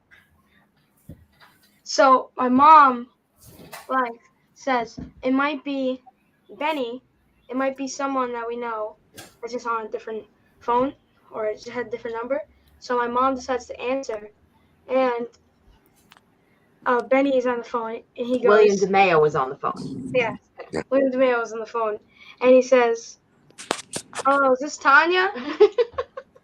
and my mom was like, "Yeah, hello, who's this?" And the person's like, "William DeMeo. This is William DeMeo." And my mom thought it was one of her brothers messing around with her, but then she went inside, and he was talking about how I have blue eyes and that I couldn't be a part of the scene, and that I unfortunately have to cut me out. But my mom says, "Don't you guys film in black and white?" And he says, "Oh yeah!" And he's like, "Sorry about that. Yeah, you can have them." I don't know all the words because my mom just told me a short little thing about it. You can add some details. So Devon was going to be in the flashback scenes, and in the first series, they do all the flashback scenes in black and white. Yeah. So he says, I don't think I'm going to be able to use him. He's got blue eyes. I said, yeah, but Willie, you film in black and white. It doesn't make a difference. He's like, oh my God, I forgot about that. So. Oh, really? Yeah. So if he wanted to play Devon in the future, as he gets older, we'd pop, some lenses maybe on him if he still wanted to keep Devon for, Yeah. And I'll be honest with you, Willie is very meticulous like that because, like I said, my girls were in the 60s scene, and he didn't want to put them in the 80s scene because they were already in the 60s scene. Right. And he told me, he goes, John, I need them, but I don't want to do that because if they see him, it's not going to look realistic. Like, he's very on point with his stuff and how things look on camera. Pays close attention to detail, it sounds like. Yeah, and he's very and I didn't care. He just asked me to bring the girls down to be in it. So to me, it's like whatever, you need them, But he's very meticulous in that. Yeah, to add on what John was saying, they brought all the old school cars. There was a bunch of old school cars. I took a picture next to one. They were all so cool, and it was like, it's so cool to see how compare cars now to how they were back in the day and what people used to drive versus what they drive now. It was just cool. And of course, they had the fake license plates and everything. Yeah. So I want to. I remember it was the same cars, right, John? The same people who had the cars for the Gotti movie. Yes. Yeah. A lot of the same people. The same people. Tommy. But I want to ask Devon this question because my daughters were on set that day with Devon from, I believe it was like 9 o'clock in the morning, and we didn't leave till like 11:30 at night. When they got home, they says, Dad, this movie business ain't for me. So how do you feel, Devon, with the long hours and sitting and waiting around and doing the changes and this and that? I honestly enjoyed it. I thought that it was great to be there, and it was an honor to be picked as one of the characters. I mean, I'm so grateful for getting this role because this is a big role, and it's going to get me really into the acting and getting out there and, other people seeing me and everything. And it was worth my time. See? Definitely. Good answer, kid. Good answer. Yeah, I was going to say. Yeah, so like when he's in acting in classes and stuff, he's taught, he's getting paid for this role. So if they say sit, you sit. They say stand, you stand. Basically, they give you an item to wear, you wear it. You don't make a face. Someone's paying you to do a job, and you just do it. And he's very good with that. Just like the strawberry eclair. He hates strawberry ice cream more than anything. But he wouldn't even say to the guys, can I switch it for a chocolate eclair? Because he says they handed that to me, so I had to put it in my mouth. Oh, wow. That's dedication right there. Right. And then he ran over to the garbage. But the whole point is too also is certain people cut out for that business. Like I said, my kids, they couldn't stand waiting around, doing this, doing that, waiting, wardrobe change, then doing the hair, the makeup, this, that. Like they were just tired from being on set all day. Some kids and some people, that's all they want. They want to do that. Listen, there's so many facets that come with being a child actor or performer or model or something. It's not like, oh, my kid's good looking, he could do this. It's not just the looks. It has to do with even just rejection. Do you know how many times Devon was told no? How many auditions we went into the city back and forth? At least 200. And he only landed 3 roles, but he keeps going. There's no giving up. He feels like if they say no, then it's their loss. Good attitude. Yeah, their loss. Very good attitude. Well, keep that attitude and keep that ambition. Yeah, you could have had one of the best actors right here. You know, you can't teach. There's one thing he has, which you just can't teach confidence. You know, you can't teach self-esteem and, you know, who you are as a person. He's a very confident boy, you know, which it helps him in this business. Yeah, you can always encourage and this and that, but it's up to them. It's up to them. You're born with that. Yeah. Some people are born that they could draw. Some people can't draw for a straight line with a ruler, you know? Yeah. It's what you're born with, so you have to roll with it. You know, you could always encourage and push to try and influence or try and help them in their decisions, but it's what they're born with, you know, what they're natural at. Yeah, just like I put him in soccer when he was 3. I was a college athlete. I played basketball and soccer. I thought, oh, I'm going to have a boy. I'm going to be going to the World Cup. We're going to the NBA. You know, that's what you just think. If your mom is such an athlete, I'm sure he's got some skills from his dad. He was 3 years old on the soccer field breakdancing. And I was like, my head was like, what are you doing? I'm like yelling, do you hear music? And he turns around to me and he goes, yep. He heard music in his head, so he decided he was going to break dance on the soccer field. That's awesome. So then I'm like, get up. What is wrong with you? I said, and then I was like trying to embarrass him a little bit because I was a little embarrassed. I said, do you want me to put you in dance class? And he turned around and said, yep. And then we quit sports and put him what he truly loved, to dance. Yeah. As a little kid, I was running on the soccer field so I could get ice cream after. Aww. Grant Calder says, congratulations, kid. That's amazing. Remember Auntie Angel when you make the big time.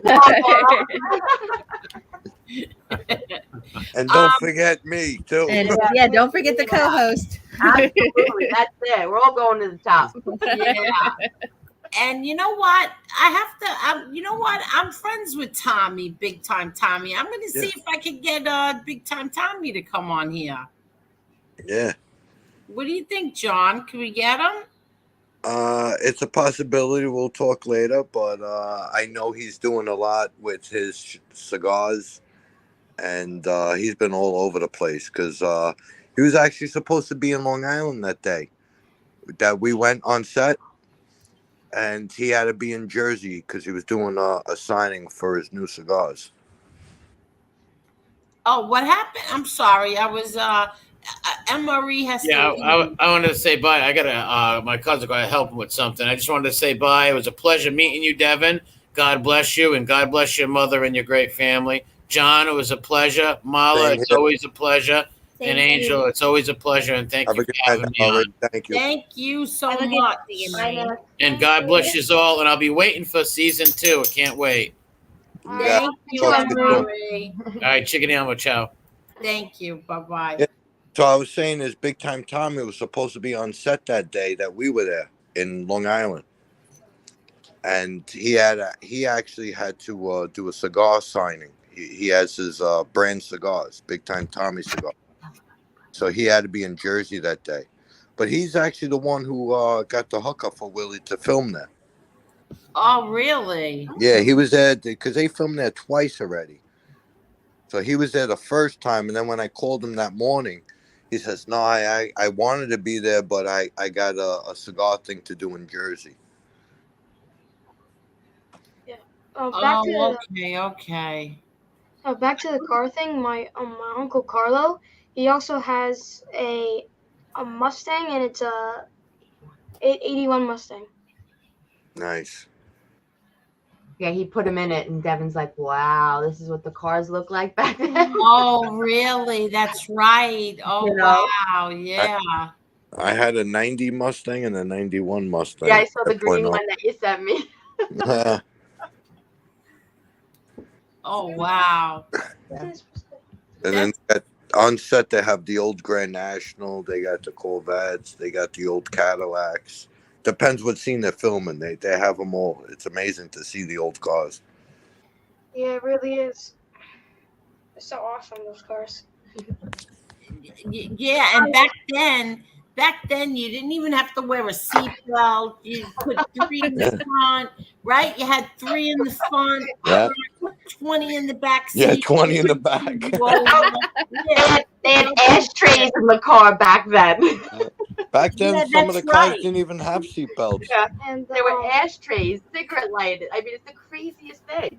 Yeah, they had everything in the car. You could smoke. You could fit 20 in the back and 30 in the trunk.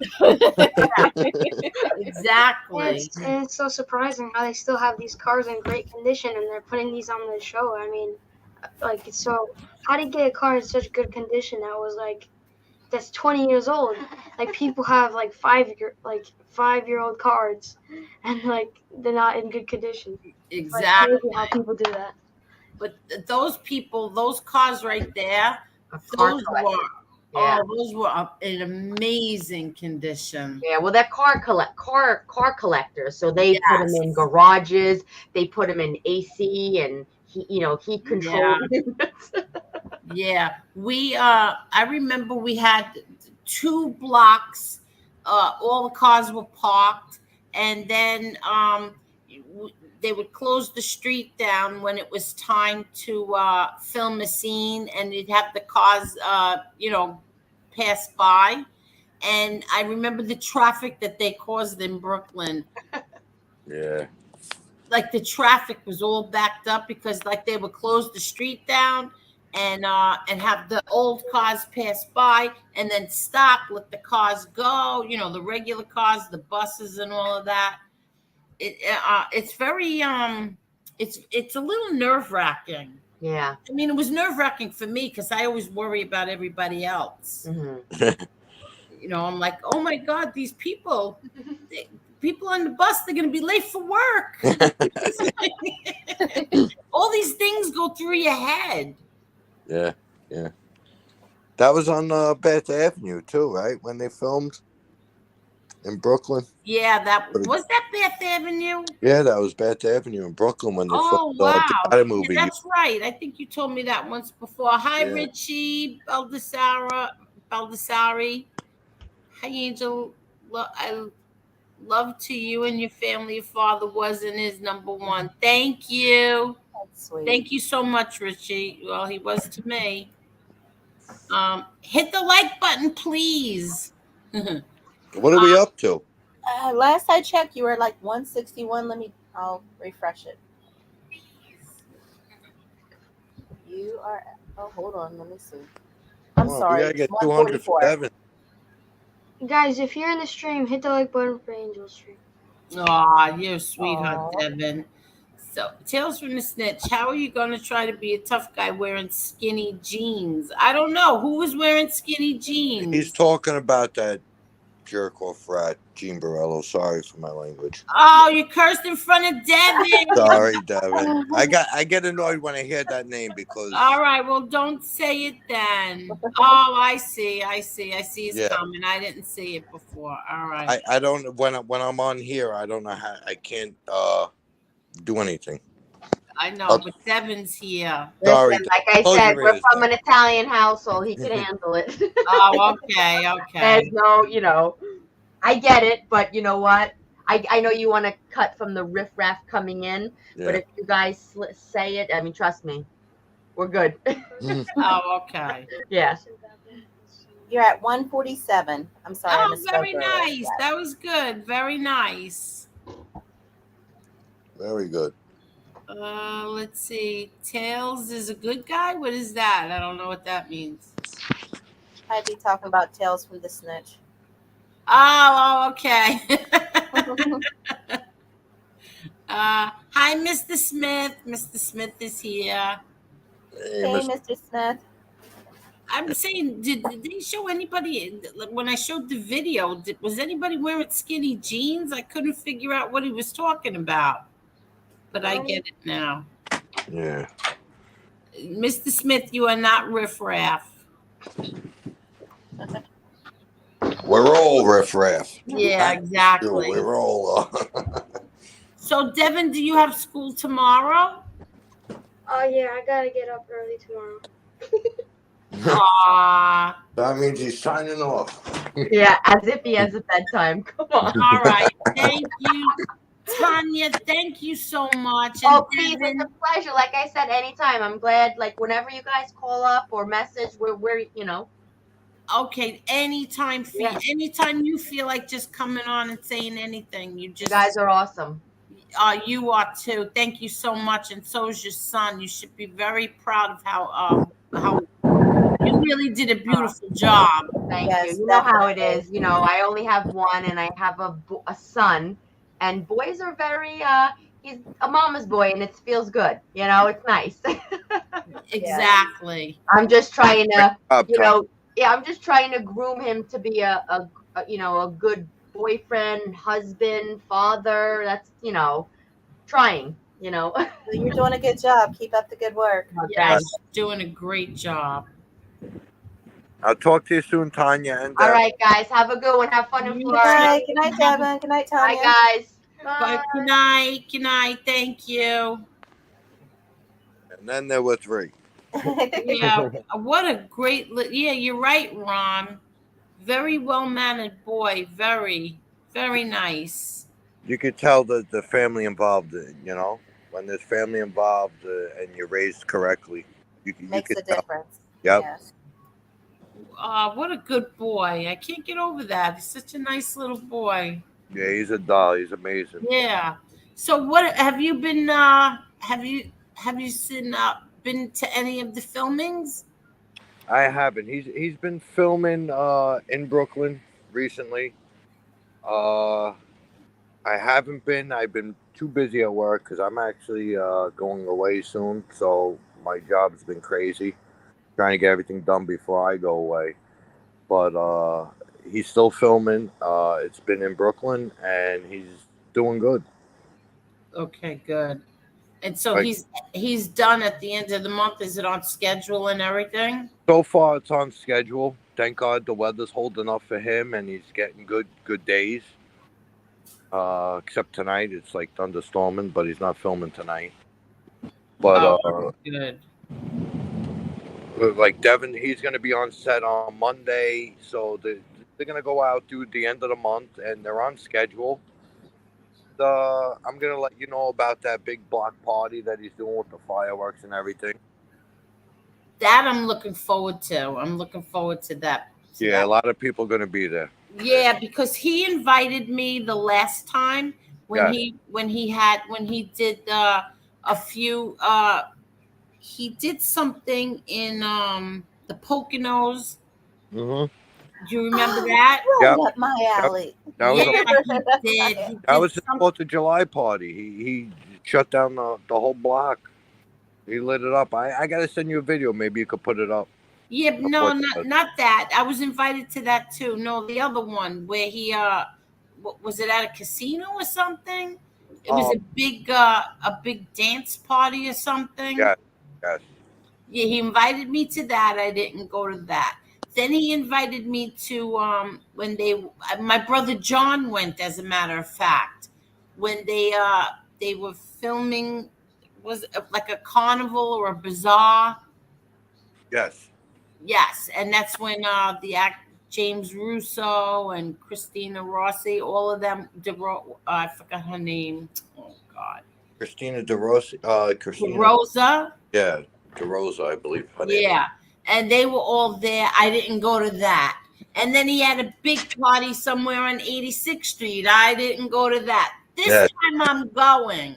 Yes, Angel, go, because you need the co-host with you. Every time Angel's going. not there, I send her pictures. It says, "Here's your pictures." Yes, you did, and I posted everything on my Shadow of My Father Facebook page. I did, but this time I'm going. I don't care. I don't care what day it's on. I'm going. When he finished filming the last season, he did a party in the church parking lot, and it was for Vincent Pastore's birthday. So Vincent Pastore came. Yes, that's the one I didn't go. Right. Big Steve was there. Yes, I know. Yes. That's the one. I don't know why I couldn't make it that one. He did a fireworks show there too in Brooklyn. It was really nice. Yeah. He's great. He throws great parties. Yeah, he always gives back to the neighborhood. He really does. Yeah. Yeah, and he was he's with those cars when he starts we're cruising down 86th Street. Yeah, that's another movie. He's got Cruising 86th Street movie.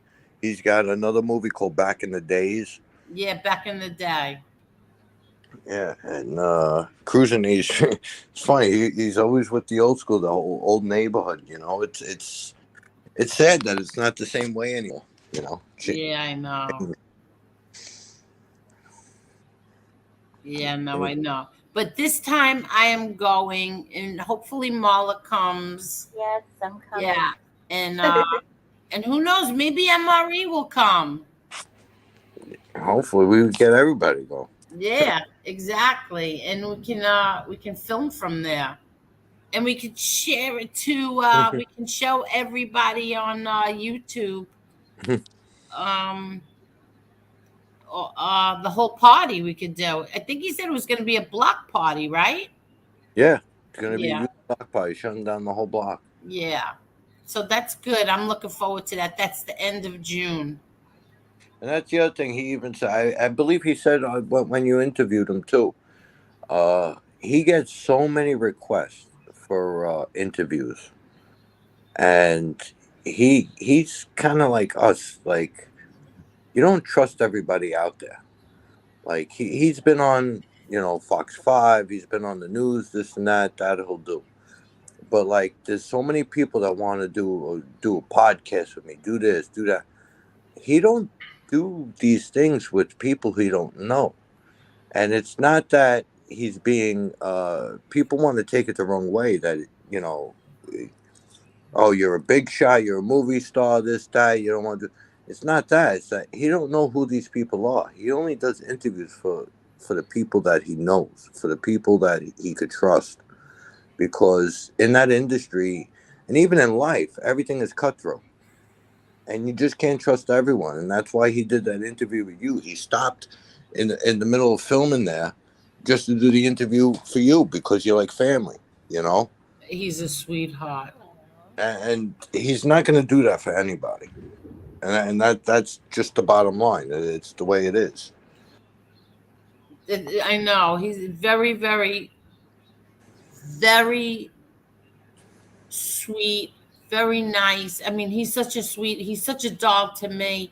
And I felt bad to do that to him, like during his lunch to take up his lunch doing an interview with me. He kept asking me, he goes, is Angel coming? Is she coming? Let me know. Is she coming? Tell her to come. I don't know if she's coming because of location, this, that. He's like, just tell her to come, please. He goes, I'll stop. If I once the scene is done, I'll stop and do it. And it so happened to be it actually came at a good time because it was right. They started that scene and it was done. They broke for lunch. It was actually a good time. And exactly. So I got there at the perfect time. It was perfect. Everything was perfect. This is why I say, things work out for a reason. Things happen for a reason. Yeah. I'm gonna see if Tommy will come on. Maybe he'll come on. I'm gonna call him up tomorrow then. Yeah. Thank you. Yeah. Because he's a character. I think all of YouTube will love Tommy. Tommy's phenomenal. Yeah. He's funny. He's a great guy too. Yeah. Another one. Yeah, he's fun. He's a lot of fun. I remember, you want to know something? I even tried to get him to for FBS, the person who I never did anything for. I even tried. Yeah, I asked Tommy, and he was like, "Who is he? Who is?" And it never came through. He didn't. Never gave me an answer. Tommy's another. He's very strict with who he does. Yeah. Very is. But it's funny because I'll be with your brother, and we'll FaceTime Tommy, and we'll just bust each other's chops. We'll go back and forth, your brother and him, me. Yeah. It's just how he's just a funny guy, a great guy. He's really funny. He's really funny. I have pictures of him and I at I think it was like my nephew's 1 year anniversary at the tattoo. Yes, he came and he actually got tattooed. Yes. Had a like symbol tattooed on him. Yes. Yeah, he's always a great guy. Supports that. He brought the cars for the movie. Yeah, that's right. He did. That's right. He did. He brought the cars. I forgot all about that. Yeah. He even called me up one time. He was doing he was in a movie. I forget what it's called. Oh, damn it. And he asked me because they were spelling out something with the cars in the parking lot. Like they were lining up. They had like, no joke, 100 cars. And then lined them up to spell the title of the movie. And he called me up to bring my car there. Like he's just a genuine great guy, you know. Yeah, no, he's got a heart of gold, and he's funny. And what's his friend's name? Ruggiero. What's his first name? Oh, Vinny. Vinny, yes. The two of them together are so funny. Yeah. Do they still do that thing on Facebook? No, they don't. Oh, they don't? Vinny is doing it with Tony Sausage now. That's his name, Tony Sausage. But Vinny does a cooking show with Tony Sausage, and Vinny's doing he's getting booked a lot with DJing. I think he was voted one of the best DJs in Long Island. Are you kidding? Oh, nice. Look how long I haven't been on Facebook. Yeah. I didn't even know that. Yeah, him and Tommy don't do the videos no more. But Vinny, he's voted one of the best DJs in Long Island, and he just started it up again with him and Tony Sausage doing a cooking show. Who's like Tony Sausage? He's a great guy too. He's a funny guy. Oh, okay. No, good guy. But they're doing videos together now, and they do the cooking shows. Oh wow! I didn't even know that. I wonder if. Yeah, on Facebook, I believe it's Vinny Dice. Yeah, Vinny Dice. That's it. I was saying before. Wait, Dice. I had Dice in my head. Yeah, it's on Facebook. Okay, it's Vinny Dice and Tony Sausage show, I believe. And every week, or they were doing it every week. They just started up again. They do a cooking show. They cook. They just show you whatever they're cooking, and it's pretty funny. Oh, very good. Very good. Yeah, they do their own thing. Hi, Danny Stories. How are you? Hello. And you got to do that. You got to get with the cooking shows next.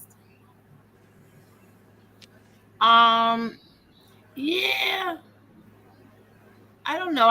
If you do, see, the Truth Hurts knows he does a cooking show. See, the thing is that you need somebody here to do the cooking show with you, because somebody's got to hold the camera while you're chopping and stuff like that. And truthfully, my husband can't do it because his hands, his arm shakes. He has Parkinson's, so there's no way he could do it. And little Chucky works too much, so we'll see. Oh, I didn't know he's friends with Kubo. Really? Who's I that? never knew that. Vinny. They all are. Because they all used to go to Kubo in the beginning. Yeah. I don't know. I think a lot go to my nephew now. Yeah. Yeah. Well, your nephew's got 2 shops now, so he's doing Yeah. pretty well. Thank God. Yeah. Thank God. Thank God. You know what? That's a good idea. The truth hurts. I was about to say, so you got to volunteer, so now you can do Yeah. it. That's a good idea. I think we should do a tattoo show. We'll get some volunteers to bring them to the tattoo shop. Oh, that's a good idea. See, I could do that. Assassinino. Little Chucky is working, and her dog is torturing me. Both her dogs right now are torturing me. All right, come on, get down. Because it's thundering and lightning out, so they are both scratching up my legs like you wouldn't believe. Let's see what else. The truth hurts. Is he? The truth hurts. Is he on YouTube? No, he's on Facebook only. Oh, he only does. Get down. He only does Facebook? Yeah, he only goes on Facebook Live. Oh, okay. So I haven't been on Facebook, but I'll check it out. But I would really like to get Big Time Tommy because he's funny. He's really funny. Little Chucky. That's what I call her. Hi, Ma Bretts, too. I wanted somebody. Listen, I was gonna say this when MRE was on, but I'm debating if I should show it tonight or if I should show it maybe tomorrow night. I wanted to talk about the We Push Back, but MRE's not here, so I think I'll wait till tomorrow night, and then I'm going to do something on We Push Back with the. Hold on 1 second. Wait, Angel, Richie, oh, you got that? Yeah, Richie, Angel, can you say hi to my wife, Wendy? She loves you and thinks you have the sweetest voice. Oh, hi, Wendy. Hi, Wendy, and thank you. Thank you so much. Yes, Brooklyn Bounce. See, that's what I wanted to talk about tonight, was that I listened to the We Push Back video that went up today. And there's a part of it that I wanted to play because I had no idea that they added some new members, so I wanted to drop their channels and tell everybody about them. But I really wanted to do that with MRE, but MRE is not here right now. So let me think. Okay. I don't know if anybody's here that could drop links, but I had no idea that Brooklyn Bounce is now a We Push Back member. Congratulations. So, yeah, so if somebody could drop Brooklyn Bounce's channel. I had no idea that Oliver Sutton was a now We Push Back member. So we need to drop his channel. I don't know how. You never taught me. Oh, see, I didn't know that Damien Argenti is a We Push Back member. And Mob Bretts too. I didn't know that Mob Bretts too was a We Push Back member. So I want to drop all their channels. If anybody's here that could drop them. We have a lot of wrenches still here, so yeah, they can. Can't somebody drop one of the wrenches? Yeah, I don't see any wrenches here right now. Danny Stories, The Truth Hurts. I don't know if Danny Story knows how to do that. Oh. Yeah, so I just want to tell everybody, and I also wanted to ask MRE, when's he coming back to We Push Back? Only a wrench could drop links, yeah. Yeah. See, the Truth Hurts doesn't know how to do that. Only a wrench could drop channels. Assassinino. Oh, Assassinino's doing it. And so is Danny Stories. Danny Stories is dropping them. Thanks, guys. Yeah, thank you. I like his link. Thank you so much. But I had no idea. So it's good when I listen to, when we find. Oh, and what I wanted to say also is that Dominic, Justice Tech Pros, is going to be getting a billboard for We Push Back. Nice. Yes, a billboard. We're going to have a billboard for We Push Back, which that's going to be great. Oh, hold on, guys. They usually do that when little Chucky comes home. Well, I don't know. It could be the storm. Because the storm just passed by me. Oh, really? Yeah, the thunder and lightning finally stopped. It's still a little rainy. Yeah, hopefully it stopped here because I have both of them are driving me crazy. The lightning was gorgeous over here. A lot of people hate lightning. I love to see it. Yeah, it doesn't bother me. It just bothers the dogs. And when she's not home, they torture me. So wait, yes. Free Stephen Crea, free Freddie G's, and free everyone convicted by words of lying informants. Exactly. So everybody, they dropped did somebody drop Oliver Sutton's channel too? So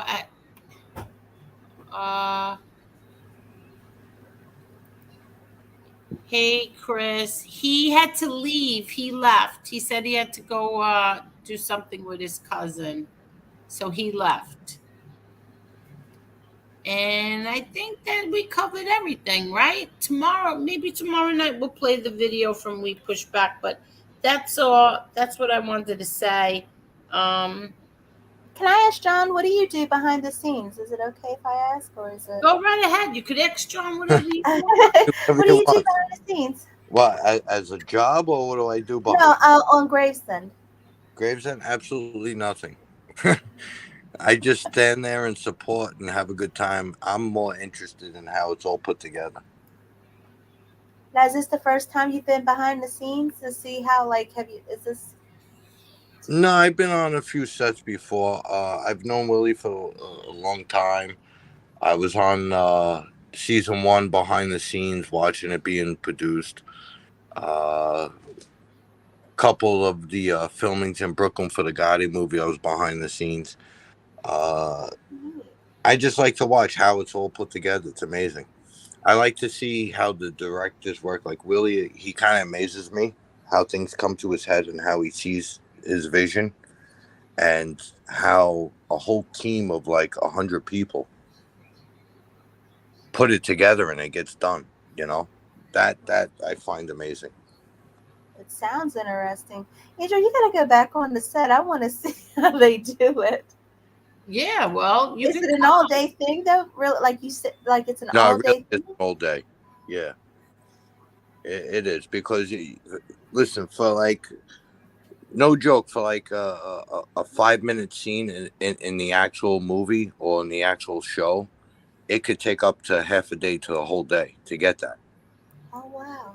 Now, how do they decide what they're going to keep and what they like? Because you can go through all that 5-minute. What they do, everything is involved, and that's the most fascinating thing to me, is because the lighting, the characters, then the different angles. They got to take the scene 5 times in 5 different angles.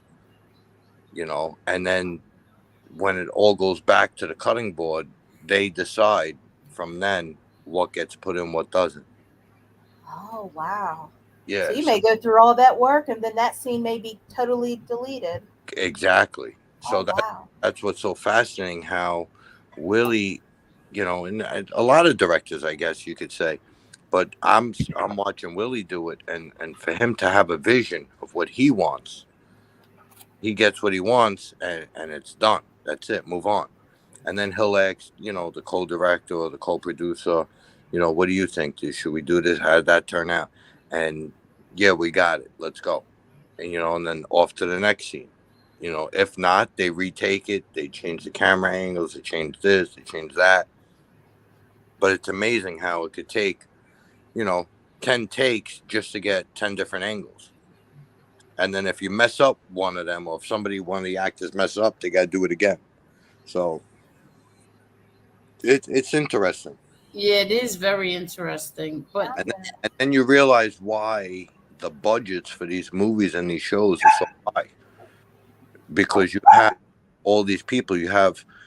There's so many different people. You got the cameraman, you got the lighting guys, you got the decorators who actually decorate the front of the houses. Like if you're filming in front of a house, they'll put the old garbage pails, they'll do the garden, they make it redo the whole thing so it doesn't even look the same. And it's amazing how many people involved in it. So you have like the creative director, this director, that director. You got so many people involved. So it's nobody realizes how much money and how much work actually and how many people actually get involved in this. Now, do you give suggestions and stuff like that? Me? Yeah.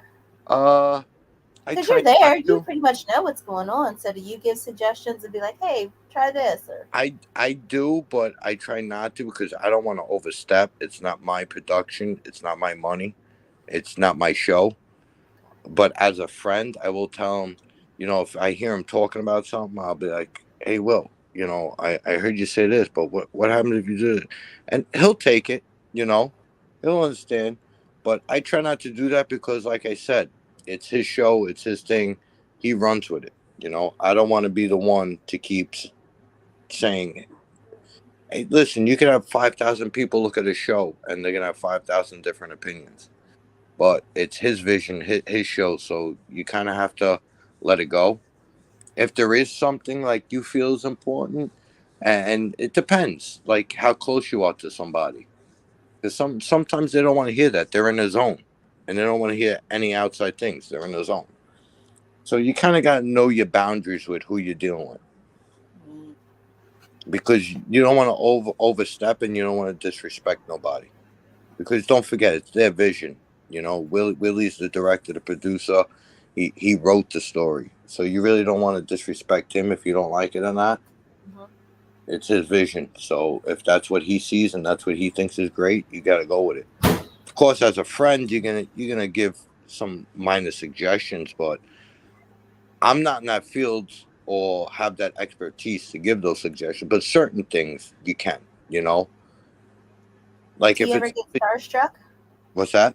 Do you ever get like starstruck when you see somebody? Or you grew up in New York, so you're probably used to seeing celebrities. I'll be honest with you. Not really. I kind of feel embarrassed to ask any actor to take a picture. Really? I'd rather talk to them. Like the last time we were on set, there was the actor from The Sopranos, and I was having a half-hour, 45-minute conversation outside with him, and not once did I ask for a picture with him. It's like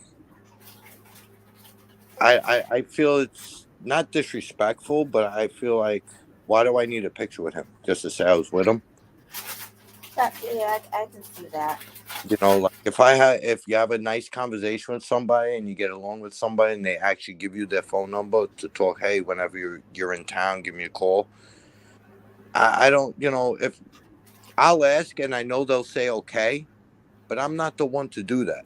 I'm really not. Like, I don't feel like putting up pictures of actors or anything. Like, I'm just not that type of person. I'm not saying it's a bad thing, but that's just me. But doesn't that help promote the project that they're on as well? Sometimes. Can they look at it like that? Yes, it does. It does. But I just don't want to be put out there looking as... To me, I feel like I don't want to be thought of like a groupie, or I'm just on set just to take pictures with famous people. That's not me. I'm there to support the project, support the people, make friends, and that's it. I'm not one to... You could tell, like, to me, what annoys me on social media is the people that always put up pictures of famous people. Like they know these people. Oh, look who I met. Look at this. Look at that. It kind of annoys me. Why I did that? No, you didn't. But you know what? I did. It's all over my shadow page. I put all of them up from Gravesend, from the Gotti movie. But I'm saying you're different. That's different because you're part of it. It's like you're part of that atmosphere. It's like when there's strangers on the street or friends that come and all they want to do, they come just to take the picture and leave. You know what I'm saying? Gotcha. Yeah. To make themselves feel important or feel, oh, I met this one. Yeah, that's great. You met that one, but I actually sat down and had dinner with this one. I actually made friends with this one. I just wasn't there for a picture. That's the way I look at it. Can you please tell how can you tell Grant Calder how he would see Gravesend? He's in the UK though. How would he see it? Right now, Gravesend, it's only on Amazon Prime, and there's only 4 episodes in the first season. So the only way you could see it is on Amazon Prime. If you go to Amazon Videos, and it's Gravesend 4 episodes. Yeah, but didn't Marla say that she saw it on Tubi or something? Oh yeah, I watched it on Tubi. Yeah.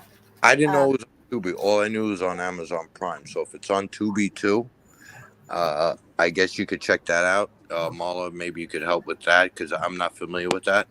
Do you know what Roku is? It's on the Roku. I have Roku upstairs. Oh, Roku. So yeah, it's I watch Tubi all day, so that's where I caught it. I believe it's still on there. Yeah, I'm not sure if you have to pay for that. I know Amazon Prime you did. But Amazon Prime, if you're not a member, I believe it was free if you sign up for the first 3 months. And then you could cancel. But I'm pretty sure the second season is going to be on regular TV, whether it's HBO or one of those Showtimes. But we'll see. But yeah, so with the actors, like Leo Rossi, it was funny. That day you came, Angel. I saw Leo Rossi. He's like, "Hey, what's going on?" I says, "Hey, how you been?" I said, "I haven't seen you in a long time." He goes, "Yeah, I remember you on set of the Gotti movie." And we were just talking. He's like, "How's everything? This, that." And the funny thing is, I never took a picture with Leo Rossi. And we had a half-hour conversation. I told him you were coming down. You had a nice conversation with him. He even came on the interview on the stream. And I never once took a picture with Leo Rossi. But when he sees me, he says hello and he says hi. That's just me, you know? Well, I never took a picture with him either, and I know him. You see what I'm saying? It's like when you know people, it's like, it's not that you're starstruck or like, you know, they're great actors. It's not, yes, but I wouldn't say starstruck because like when you know these people and you're on set, it's more like family. It's more like, hey, how's it going? How you been? You know, it's not like, oh, could we grab a picture? That's not what the first thing that comes to my mind. Well, let me tell you this. This is why I tell everybody that John Travolta is the most amazing man, the nicest man I've ever met because first of all, we first met him at my sister's house, right? And he came for, I think it was your birthday, right, Victoria? Yeah, it was my daughter's birthday. And he came we had it at my sister's house. And he came there. And I said to him, like I was dying because I wanted to take a picture so bad, but no one, it was the first time I ever met him. And I didn't know how he was going to act. And I just came out with it. I said, John, would you mind if we took a picture? He goes, would I mind? He goes, what are you going to do with this picture? I go, I'm going to put it on Facebook. Oh, then let's make it a good one, he said. And he grabbed me. Yeah. He squeezed me tight, and he's like, come on, let's go. And we had cheek to cheek.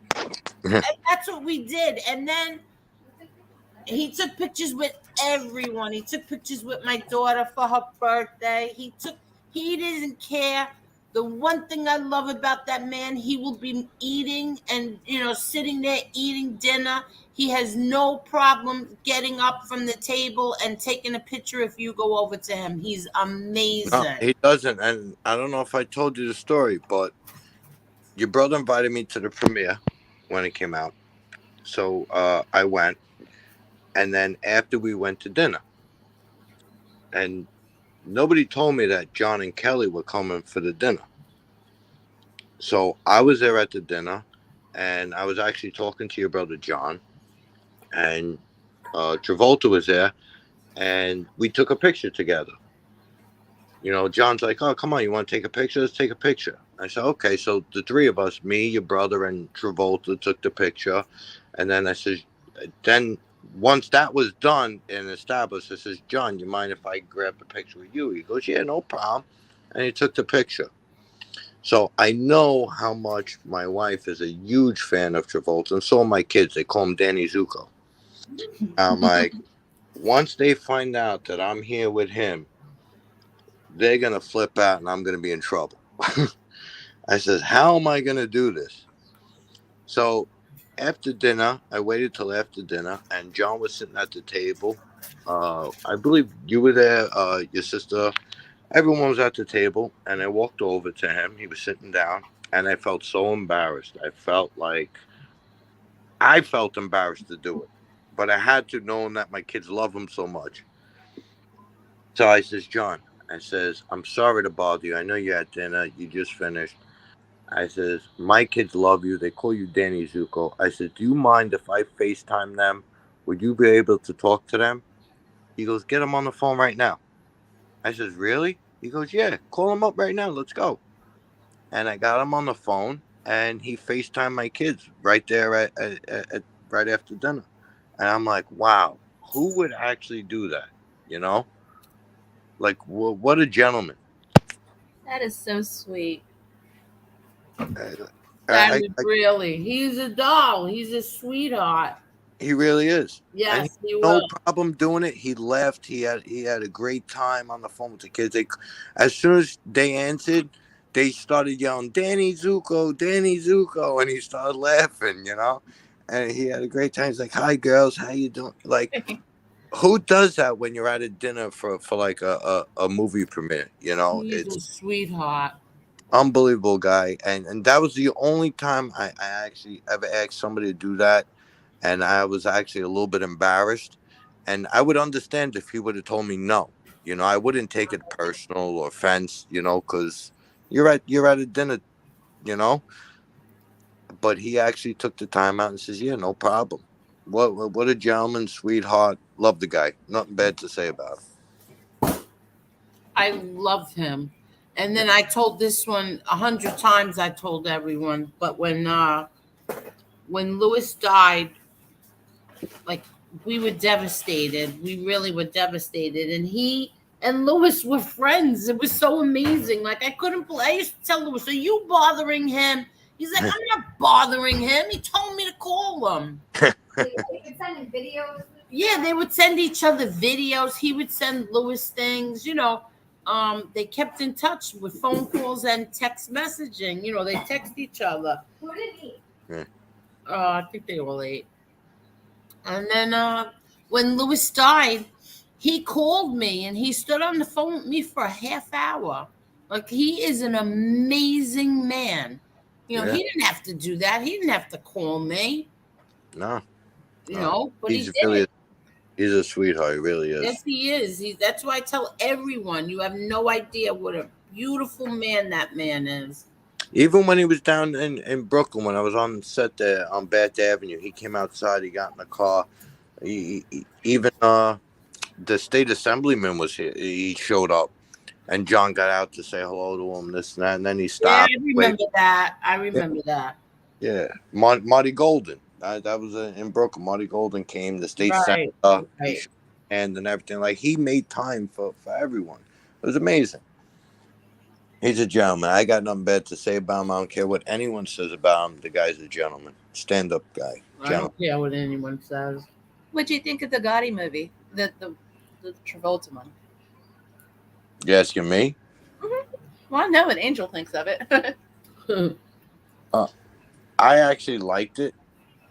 Could have been better, yes. But considering what they were dealing with and what transpired trying to get that thing done, I think it came out great. But all I gotta say is John and Kelly knocked it out of the park. Oh yeah, definitely. I really like Kelly too. She did an awesome job. They knocked it out of the park. I believe I did a couple photos for Angel, side by side, with Kelly and John and her father and her mother, and the resemblance is unbelievable. And they knocked it out of the park. I really liked it. And with all the turmoil, with all the bad, they were talking about that movie for so long in the tabloids, this one, newspaper, this, that, who's in, who's out, new producer, no producers. John always stuck through. And that's why I gotta say this guy's a gentleman. He promoted the movie on his own plane, went all over the place. Yeah, he did. Mm-hmm. Like, he never gave up on it. And that's what I kind of love about it. I believe Angel would know more than me, but I believe it hit more of a personal, heartfelt package too, with the family scenarios. And I think it meant a lot to him to do this movie. I think you could tell that when he did the interviews, because he was like really honored to do it. Yeah, that was the impression I got when he gave the interview, because he got to actually play he's done like he said, he's done gangsters before, but he was portraying a real life gangster. Right. I thought he did good. I love the fireworks scene. I told Angel that's my favorite. Yeah, that's one of my favorite parts. all I know. Listen, could they have done with if they had a bigger budget, could have been a blockbuster role. Yeah. If they went with different producers, would it still be the same? Started out with a huge budget. Yeah, huge, and then people huge budget, and then they just played what they did. They messed that whole thing up. And you know it is too. That's the other thing is too. You gotta understand when it comes to Hollywood. When you go with a big budget, a big movie company, this and that, they want to do what they want to do. And when you try and tell your story in a movie and it's not going according to plan, like, how do you let somebody, fabricate a little bit extra or do this, or you want it to be kind of true to authentic. Yeah. But I gotta say, John, since day one, stuck with it, and that's why I appreciate him. And he's a gentleman. And like I said, he used his own plane. He promoted it. He had the Gotti on his plane. He went all over. And I'll be honest with you, they filmed in different locations, and even Sparks Steakhouse. It actually looked like Manhattan, and it wasn't. It did. It was actually in Cincinnati, and it looked exactly No. Was that Cincinnati or no? No, the Spark Steakhouse was the real Spark Steakhouse. That was? Yes. I thought they redid that in Cincinnati. No, I was there. Okay. And it was very uncomfortable because my brother and I, wait, I'm trying to remember. We wouldn't even stay on the block. We stood all the way down the block on the corner. Right. I'm trying to remember because they reenacted that whole scene and we didn't want to be there when they did it. Yeah. So but for the most part, I liked it for what it was. Listen, everyone compares it to HBO with Armando Assante, and listen, I'm not going to take away from Armando Assante. He played a great role, and they're going to do that Gotti 2 now. But John actually did a great job playing the part, and so did Kelly. May she rest in peace. They sweetheart of a team there.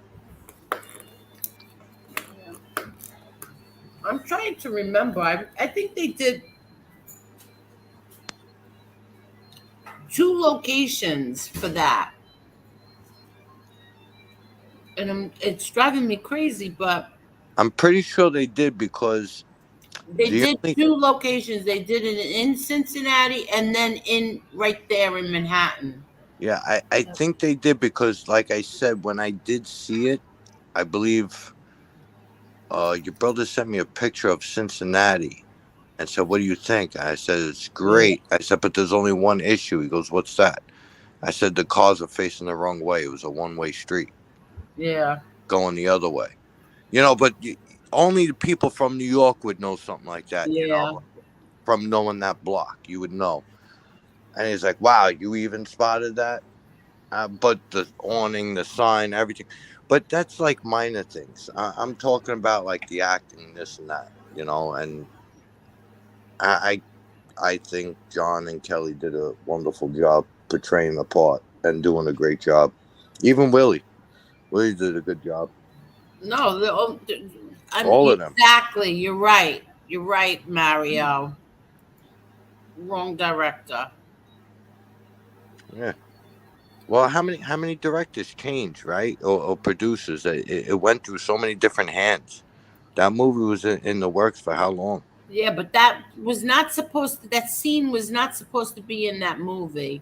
Yeah. Him and my father being in that car was not supposed to be. That's not in the script. But that's what Kevin wanted. That's what Kevin got. Yeah. But whatever. Sorry, Mr. Smith. That was me. I was eating jalapenos. Oh yeah, my daughter brought home a Cobb salad for me, so I was just eating that.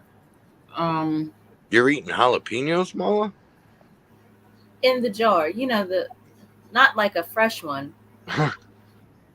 Oh, the ones marinated, like in the oil and.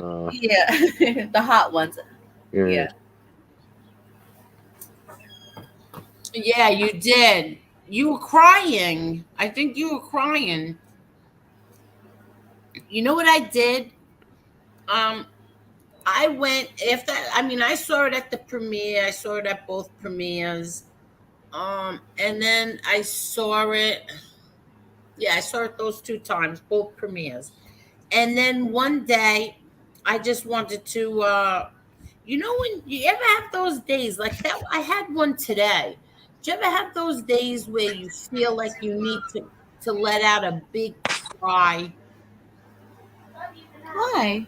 Like you really need to cry. I don't know why. Today was one of those days I felt like I really needed a big cry. But I felt that way and I went to the movie theater by myself to see that movie. And that's when I had I sat there, I cried my eyes out all by myself in the movie theater. And the movie was over. I cried again. I got in the car. I cried. I sat there for like 15 minutes. And then all of a sudden, I just drove home and I felt better. I don't know why. I just felt better. It was like a big release. Yeah, that's what I was about to ask. Was it just like everything? It's out there. Like you guys were part of this big thing, and it was done successfully. I think that listen, they lived through this, so their experience with watching that is going to be a lot different than a stranger watching it. Yeah, a few things were off. Like in the movie, they showed that we were all at the hospital when my brother died. That's not the case. We weren't all there. It was just my mother and father. We were home. There was a few things that were off a little, but for the most part, the most accurate one yet. I'd say it was about 85% accurate. Much more accurate than the Armand DeSante one. Yeah. And I'll be honest with you, with some of the stories, like you said previously, your brother Peter knows a lot and seen a lot. He was there with you. He told me a few stories, and when I watched some of that movie, like towards the end, it touched me. Yeah. And I'm like, wow. And if it touched me, I'm like, how does the family feel? Who actually lived through this, you know? Like, you don't realize that whether you want to do the movie or not, it affects the family. It's almost like reliving it, you know? Yeah. Yeah, it was very. And when I first saw it, see what happened is I'm sorry, I saw it 3 times because I saw it. The first time I saw it was a test. It was I forgot what they called it, but I did that with William DeMeo. I was with William. That was like the unedited version, right? The unedited version. Yeah, I was with William DeMeo. So when I went to the premiere and I saw it for the first, now it's all done. I had no idea that they put my my videos in there, like my home movies with my wedding and stuff. Yeah, I was my dad and I walking out of the house. I had no idea, and all of a sudden I'm sitting there, and all of a sudden everybody heard me. I was like, oh, like I was like, oh my God! I had no idea they put that in there. So then the second time. Oh wow, that's a bad one. Lightning. The second time was the big premiere in the city.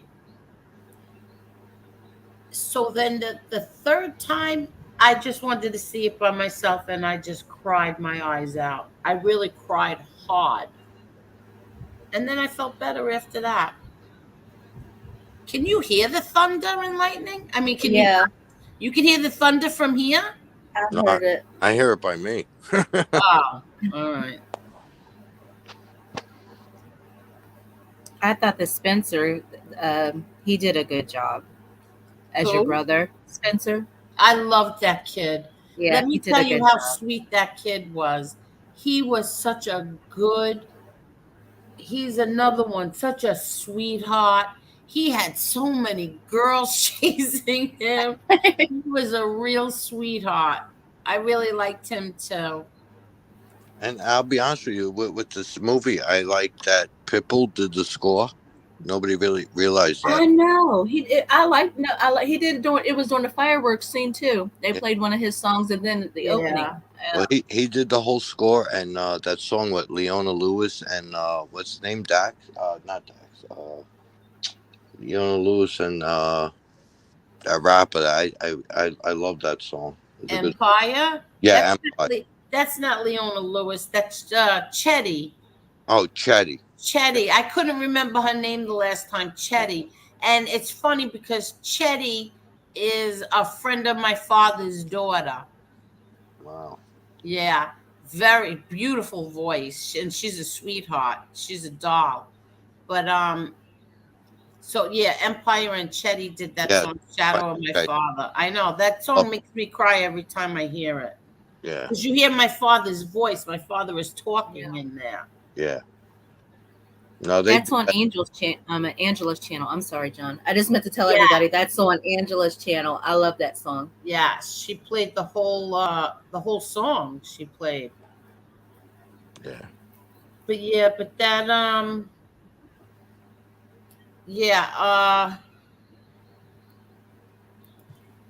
not a fan of rap, but that song they made for Gotti was great. Yeah, there was another song Pitbull did that I know Drita loved it. Drita used to play it and dance to it and then put it on Instagram. What was that song? I forgot that song. Maybe it was the same one. No, Pitbull had his own. That was one, and Pitbull did one because he did the thing. What was his name? I actually have it, but I don't want to get booted off if I go look. Because I actually have it in my phone. Yeah. I'll get the name. Yes, everybody. Amore. Please. Yes, Amore. That's the one Drita loves that song. Mm-hmm. She loves Amore. Yes.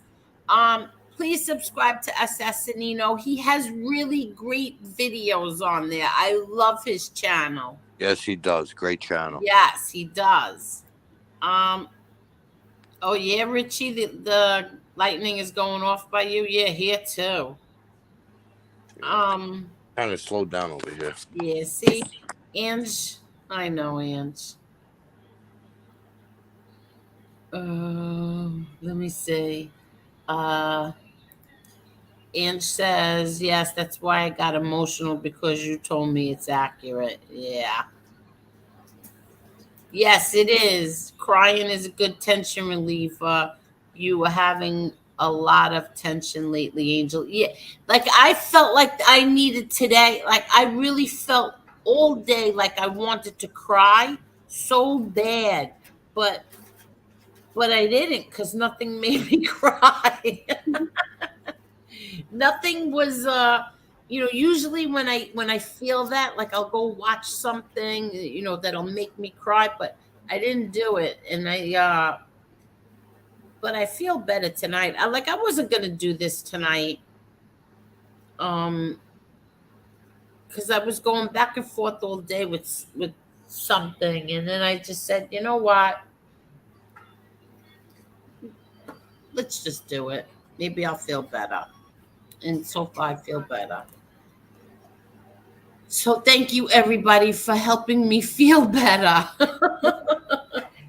This should help you feel better. You got 154 in likes. Yes, thank you very much, everyone. Thank you guys. And then it was a surprise. Thank you, Sunny Money. How are you? Hey, Angel, I wish you a blessed, safe night. Thank you. You too. And to your co-hosts and all chat, everyone have a blessed, safe night. That's very nice, Sunny. Thank you. Thank you, Sunny. Have a good night as well. What is he saying, Mr. Smith? I'm fairly confident that I want to make a filet and lobster tail sub now. I never heard of that. Gianni, well, thank you for coming on tonight, Angel. Thank you. Manchetti, yes. Drita, yes. Iron Chef 5.56. That's funny. Grant, good show, Auntie Angela and Marla dear. Take care and God bless everyone's support. We push back and troll army. Yeah, that's right. I remember about I don't know, 4 or 5 months ago, a certain content creator was saying, "Oh, we need trolls. We need them." And now suddenly today he has a change of heart. He doesn't like trolls anymore. But I don't mind the trolls. I have no problem with them. Trolls always stay under the bridge, so that means you're above them. That's a good way of thinking about it. Yeah. Right? Yeah, exactly right. Thank you, Carol. Thank you, Carol. On that note, I'm going to say goodnight, Angel.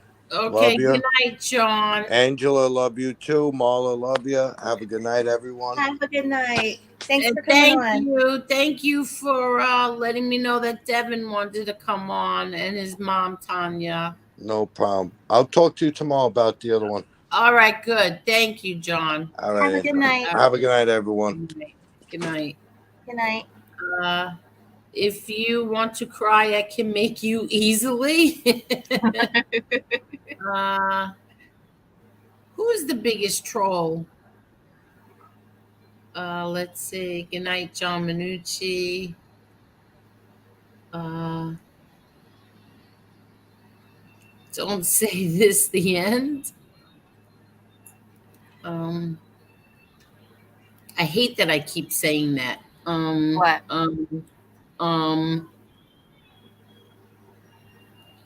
Angela said that I love it too, Marla. What? The song on her channel. Oh, okay, yes. I love that song. It tells like the story. It tells the story. The movie just follows along so perfectly, and it has your brother's sentiment is like in that song so much. I love it. Hello, Joey D. Hey, Joey D. I I saw MRE's friend said that he was blocked. He's not blocked. No, I think somebody cleared that up. I think he thought he was blocked or something. Oh yeah, Chris, you're not blocked if you're still here. I don't know why he thought he was blocked. And let's see.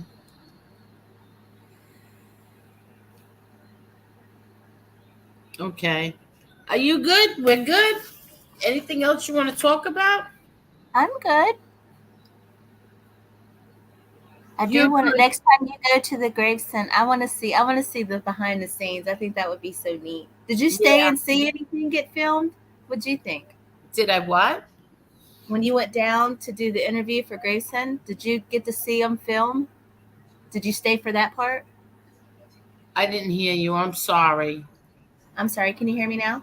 Yeah, I can hear you now. When you went down to Gravesend to do the interview, did you get to see them film? Yeah, I saw the one scene they were filming, but it really wasn't much of anything. It was like music was playing, then the music stopped, and then it was just like two actors saying hello to each other.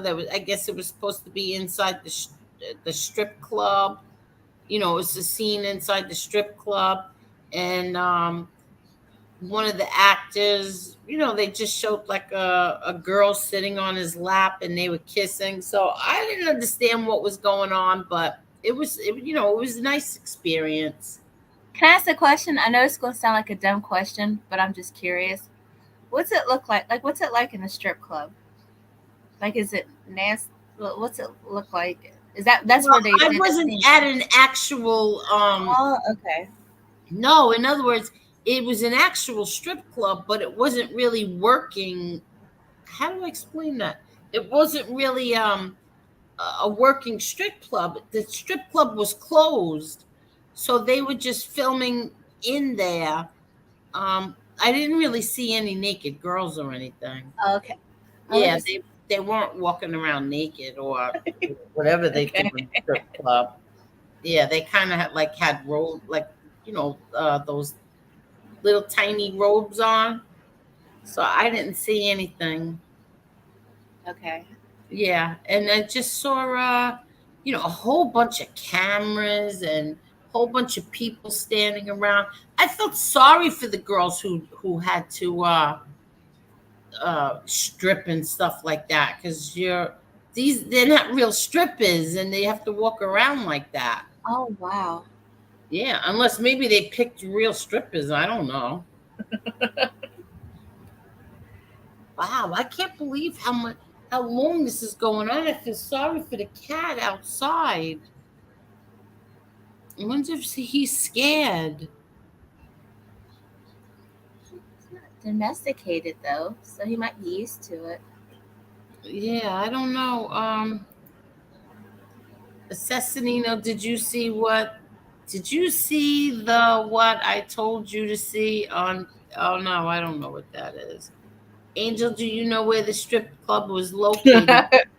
I went there. It was Gossip Strip Club, or Gossip Gentlemen's Club, whatever it's called, and it's on. It was on Route 110. Yeah, I believe that's what it was. Route 110. I think it was a regular club, and I don't know if it became a strip club. I don't know, but whatever. It was a strip club. It's a strip club now. Cromel, a strip club is not worth your time, Marla. Desperate place to be. I've always wondered what the allure is. Obviously, the girls, but I don't know. After watching The Sopranos and then Magic Mike, kind of curious on. I don't know. I don't know what the big deal is. Like, I'll never understand that. Like, some men just live in them, and it's just like, what? I mean, is it just like a bar but with naked women? Like, what's the whole allure? I don't know. I mean, they're not allowed. You're not allowed to touch them. So what's the big deal of seeing them dance topless? I don't get it. Yeah, I really don't get it. Chris, you said that you were blocked before. You weren't blocked. Krumel, a strip club is not worth your time, Marla. Desperate place to be. Joe Caruso, strip club is overrated, just a tease. Yeah, right? Like, I don't understand.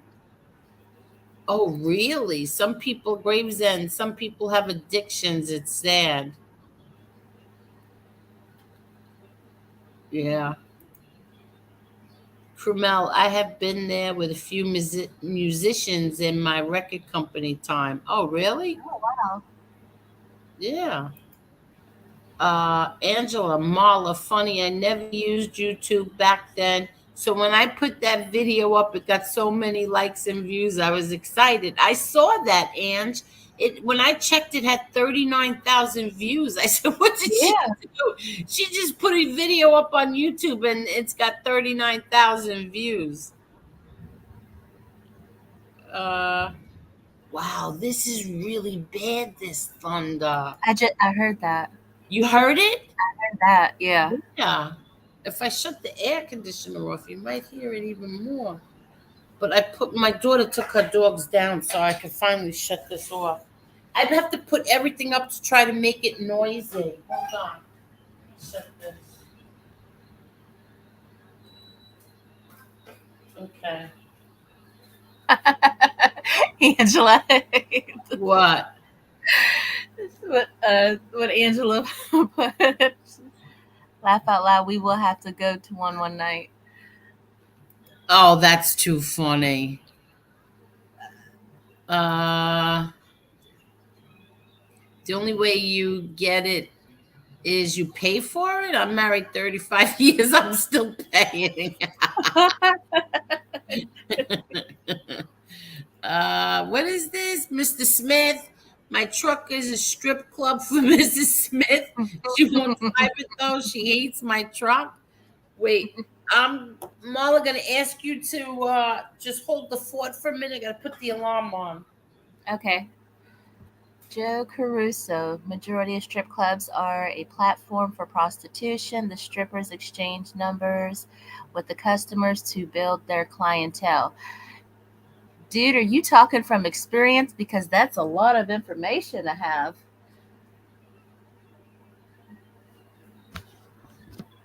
My dog is scared to death.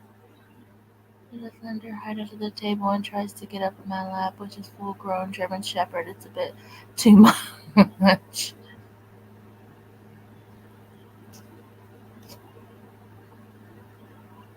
That's not an answer, Joe.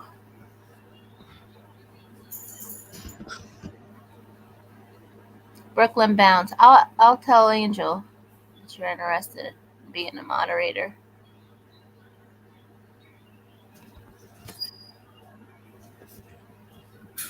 What happened?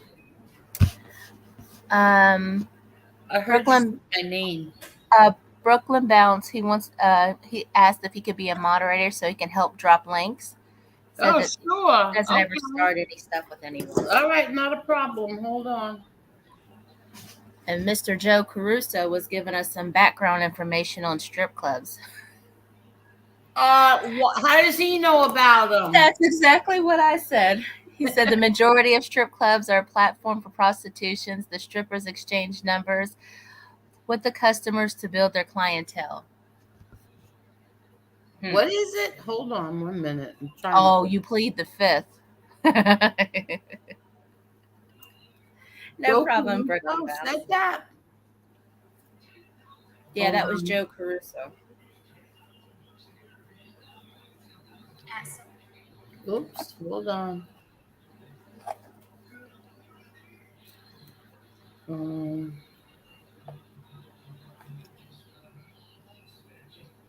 Okay. Can you hear me munching? I'm trying to be quiet. I'm sorry, what'd you say? Can you hear me munching? No, I don't hear you munching. Okay. Chris, I have been very emotional lately between the divorce, and I keep thinking about my dad a lot lately as well. Oh, I feel so bad for you. I'm sorry, Chris. I'm sorry too. Uh, I'm sorry, Chris. I don't even know what to say when. What do you say when you know what I mean? What do you say to that? It's hard. It's really hard.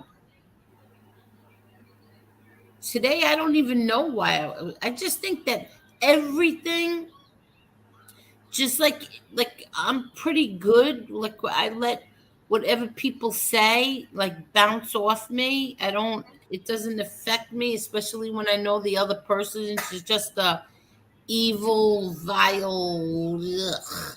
Yeah. So I'm pretty good with that. But then just there'll just be like something that'll just like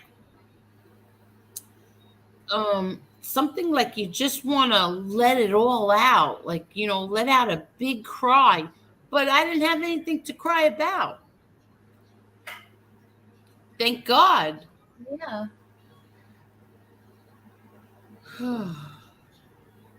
But whatever. Gianni, even when I was single, I never did the strip club thing. I've been to a few for bachelor parties or visit my buddy that owned one, but I've always had girlfriends and just wouldn't do that out of respect. Yeah, I don't just I never wanted to go to a strip club. Well, not for girls. Have you ever seen male strippers? Uh yeah, I saw a male stripper once. Oh. Well, I didn't see him. They got him for me for my bachelor party, or was it my shower? I don't even remember. No, it was something my best friend did, and he was so hairy and sweaty.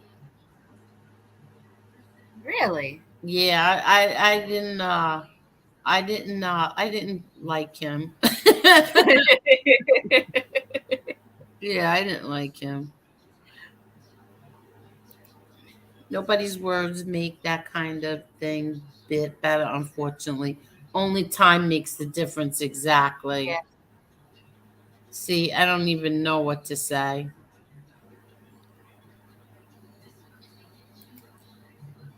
Just remember that little girl needs her dad and mom. Never speak ill of her to your daughter. Exactly. Let me tell you something, Chris Trock. That's the one thing that Lewis and I never did. And I'm so happy that we didn't. See, when we got divorced, I hated him, but I loved my kids more than I hated him. So that was it. That was the choice that I made, that I was never going to do that to my kids. I was never going to let them know that I didn't like their father, and I just kept it that way. And after a little time, maybe a year or two, 3 years, maybe, whatever it was, we became very close friends. And we were close friends till the day he died. I mean, we were really close, the day he died. And I'm grateful that I kept that kind of relationship with him. We, my kids had a healthy, like whatever we did together. We used to go pumpkin picking I together. love that. Yeah. Aw. We That shows did. a lot of integrity on your end, though, and Yeah. his. Like you guys prioritized what was important, so that's great that you guys can do that. So Chris, come on the next show we do. I was trying to join the chat earlier, but everyone explained to me no biggie. Okay, so come on the next one. Maybe we'll do one tomorrow, right? Yeah. What's tomorrow? Thursday? Why do I feel like somebody else has a show tomorrow? Oh, Casperosa has one at 9. But we could do it earlier or a little later. But whenever, if the next one we do tomorrow, come on. No, don't hear you. What's that? What does that mean, Ange? Hi, Jerry Gambuti. How are you?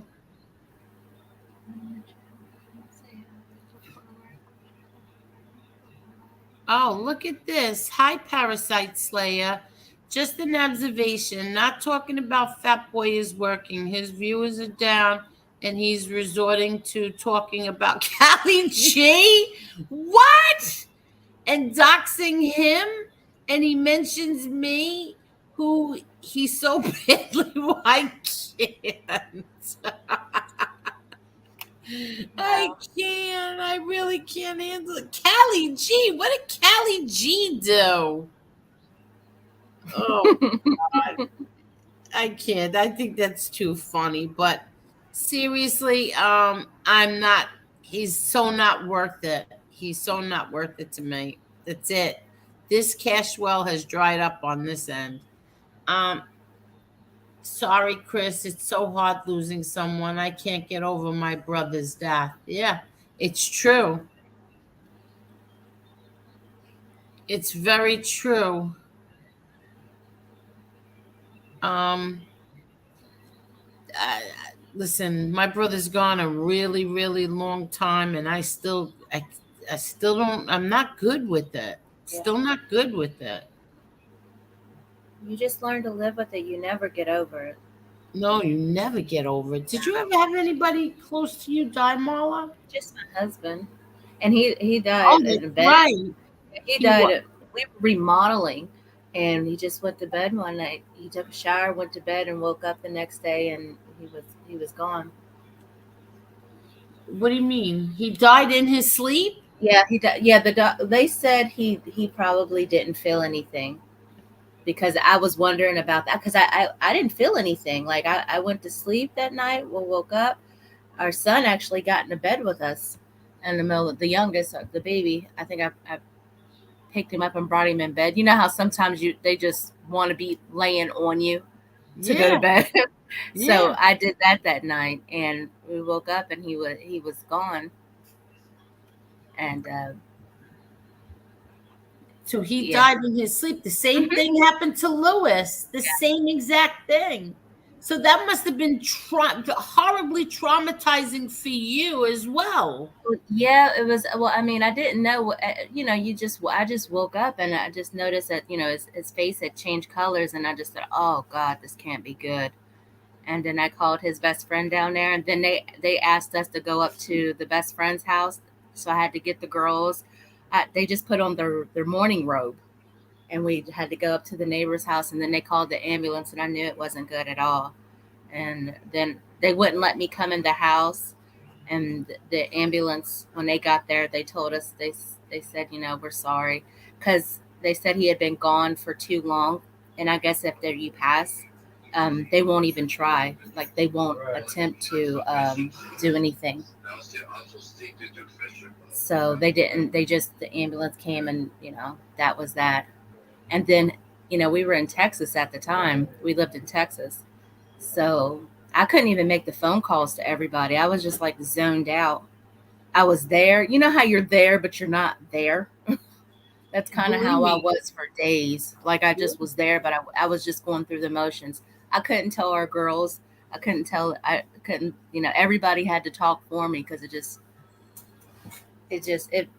surreal. Maybe that's a better word to put. It was just surreal. Surreal, exactly. Yeah. The same thing happened when my daughter was crying, "Mommy, please, there's something wrong." So I just ran there, and because I went grocery shopping, and when I knew, I'm saying to myself, maybe he had a stroke. Maybe he just had a stroke. That's why he's not answering. Never in a million years. Because when my mother had a stroke, my mother's third stroke, she was laying in bed, but nobody knew that she had a stroke because she couldn't move. She couldn't talk. So that's what I was thinking. I said, when I get there, maybe he had a stroke. He can't. The furthest thing from my mind was that he was going to be dead. Yeah. But one thing about Lewis, I have to say, is that when I went in that room, I wouldn't let her go in. She didn't go in. When I went in, he looked so peaceful. like he had his like, like when you pray, when you put your hands up to your mouth like you're praying. Yeah. That's the position he was in, like on his side with his hands up, like close to his mouth, like he looked so beautiful, so peaceful that I knew it as soon as I looked at him, and then I just felt him, and that was it. Do you know I couldn't even dial 911. Do you know I could not even do that? And here's my poor daughter, hysterical on the floor, and she had to call 911 because that's like I just was in a state of shock. I couldn't even call 911. No, I understand that completely. I was so thankful because his best friend, they both lived on our block, and so one lived 2 houses down, and one lived right across the street. And when they said, take the girls, and I had to put them in their robes, and we had to go up, and he handled all that for me. So I was grateful for that. Wow! And how long ago did he died, Marla? 2011. Oh wow! So 10 years ago, 11 years ago. Mm-hmm. Wow! Yeah. Wow! It's hard. Yeah. It's tough. But it kind of felt like he was there. He was still there with me even after the fact, like through the whole, arranging the funeral. Because like I said, I was there, but I wasn't there. I was just like in the days, like people were like, we got to keep an eye on Marla, and I was just I wasn't going to hurt him. I was just, like I said, it was just like surreal. It was just like, I was there, but it was just kind of like I was just going through the motions. Nothing really registered until like months later, until like, when it was time for him to get off the work. And the girls, like they always would come in a living room because he, when he came home, they would go charging for him. They were tired of me. So they would go charging for daddy when he got home from work. So it was like, it wasn't until months after the fact that it started setting in. And for the longest time, I felt like a body without a head because like he was my husband. I mean, I had been married since I was like 22. So it was just like my job the entire time was to just like back his play as his wife. And then suddenly I went from, being behind the scenes that I had to learn how to pay bills and had to learn how to run the house and be mommy and daddy. But we had great neighbors. Like for 3 months, people were like bringing meals. Our church was bringing meals, and they were,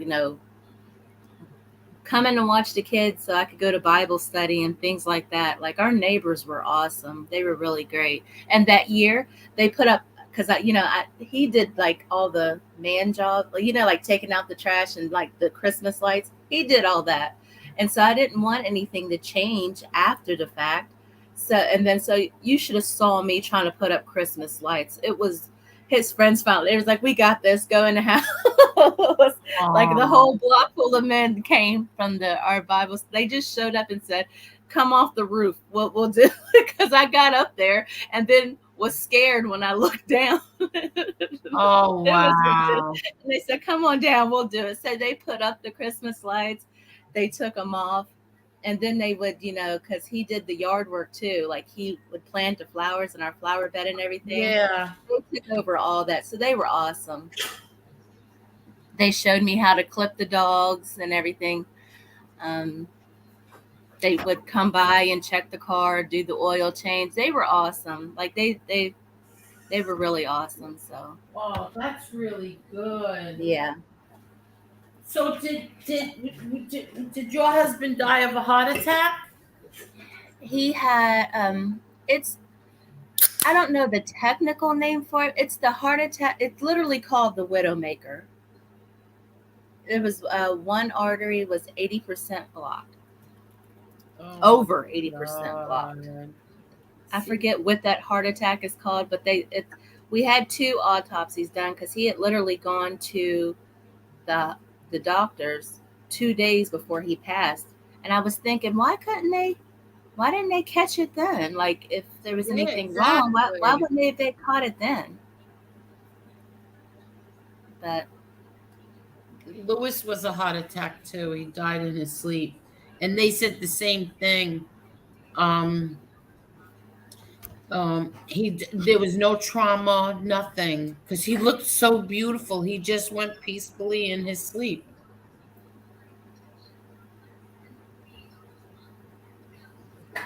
That's good. At least there was no, no suffering. Yeah. No, nothing.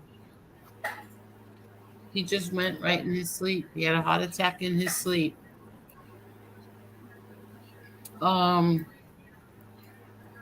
Lost a lot of family members this year, including my 41-year-old bro. Oh, I'm very sorry to hear that. No, that hole will never heal. I'm very sorry, Gianni. Me too. I'm sorry.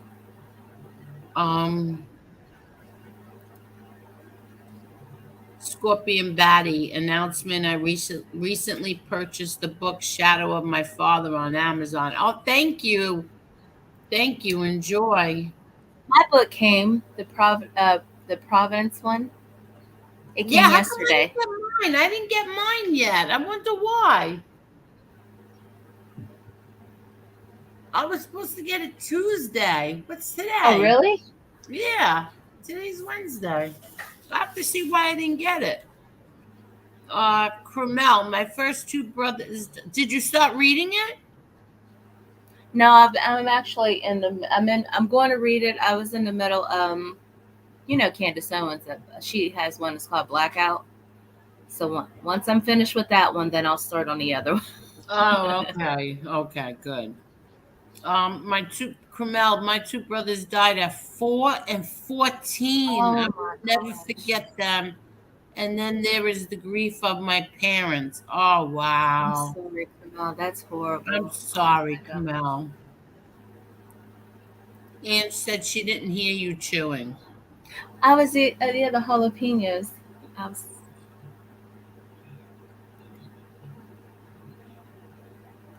XXX. As time goes by, you deal with it with time, but never gets easy unless you accept it.